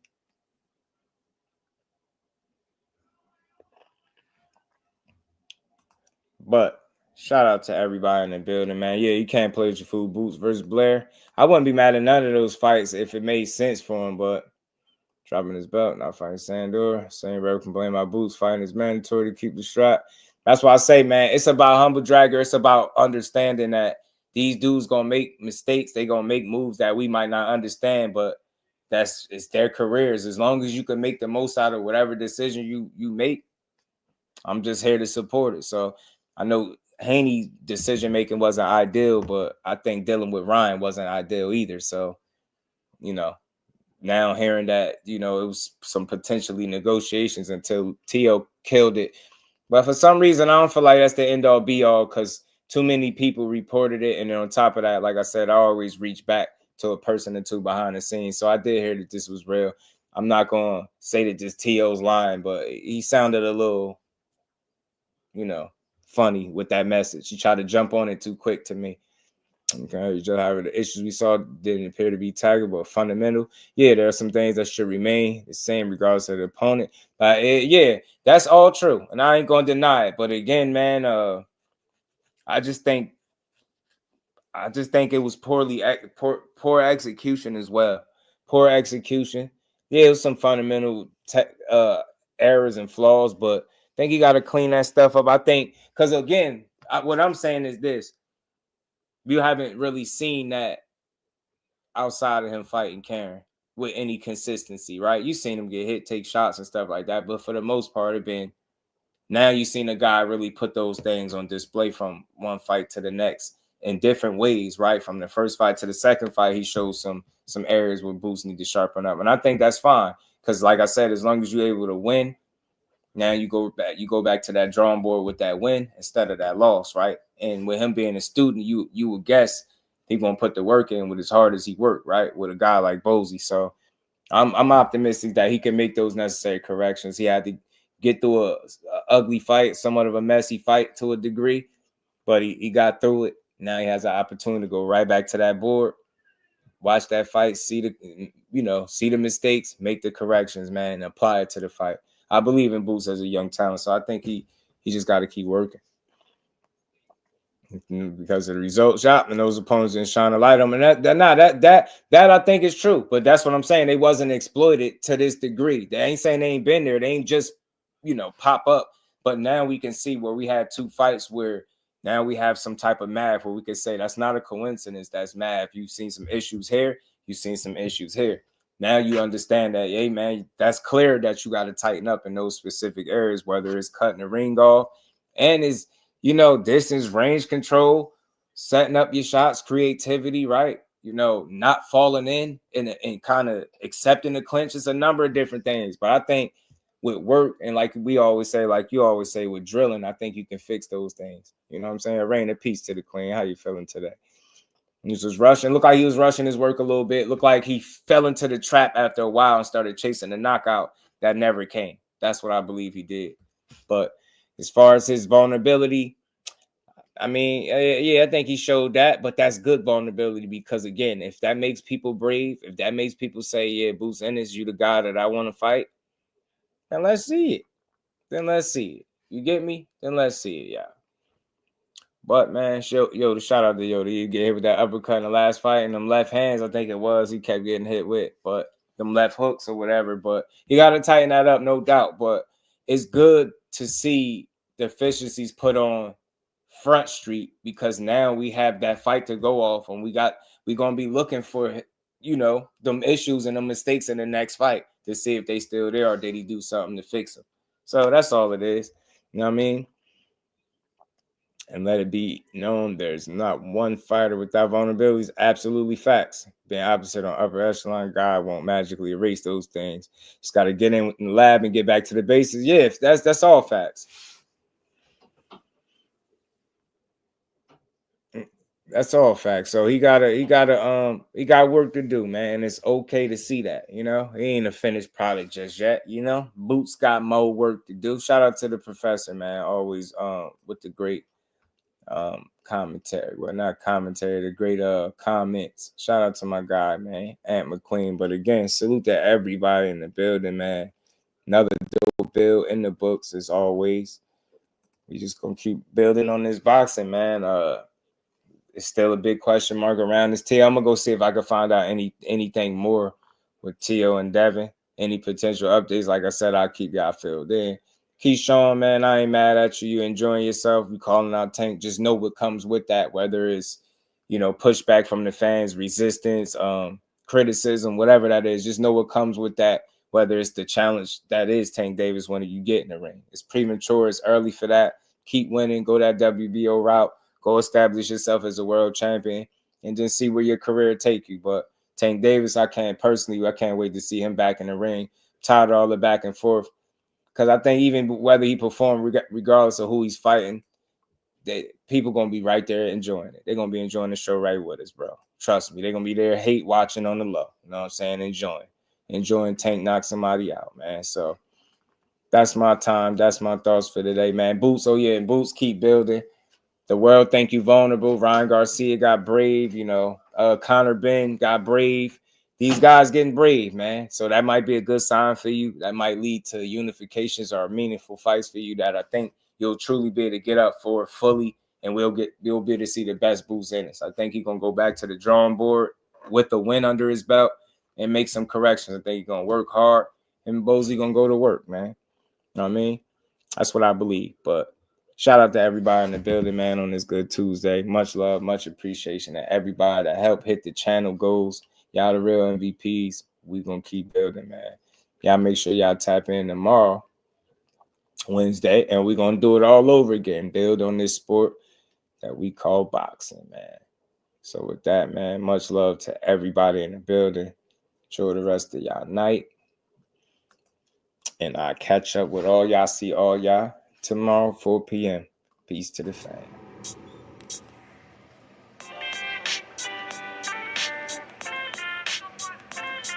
Yo, you know the deal. We back again.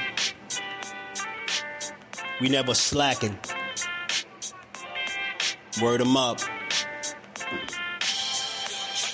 Ladies and guys, whether if you drunk or you high, it's time to pay respects to the illest man alive. If you think you got a point, he'll shrink you down to size. And from there it's downhill like a slinky or a slide. Open your eyes, got a deep connection with the rise, so you might see them jump in whenever they go live. Peep it, this channel blowing up now, it's not a secret. With tons of exclusive interviews to listen to. Them other channels I hate, but yo, they missing clues. They start narratives, sip the goose and twist the truth. It don't take a rocket scientist to get the proof. Just click the live at 4 p.m. Eastern time. But when you chime in, make sure you keep it kind. But if cowards want to debate, then it's feasting time. My man Jusdu shine busy all the time. Grind 24/7, 365. Videos he might have 365. My rhyme's sick, they make you do a 365. You get a rich if you think you fit to survive. It's Jusdueboxing, time to click the live. Ain't no beginners, if you soft, you ain't down to ride. I crush you, respect too, it's Jusdu. He got the illest boxing show on the internet. The boy been a threat and he ain't even had dinner yet. Word 'em up. Yeah. You know what time it is. In the building. Make sure y'all subscribe to Just Do Boxing, the best boxing talk on YouTube. Just Do Boxing in the building, 4 o'clock shorty, man. Y'all make sure y'all check him out. He's going to be live today at 4 o'clock, man, and he's going to be spewing some good stuff as he always do with an unbiased approach, man. He's probably the most unbiased channel on YouTube. What's going on? And one of my favorite channels, if y'all into that pugilistic perfection, if y'all into that boxing, that's that boy Just Do Boxing here on YouTube. Make sure y'all check out Just Do Boxing, the only unbiased boxing channel on YouTube, because I am definitely biased.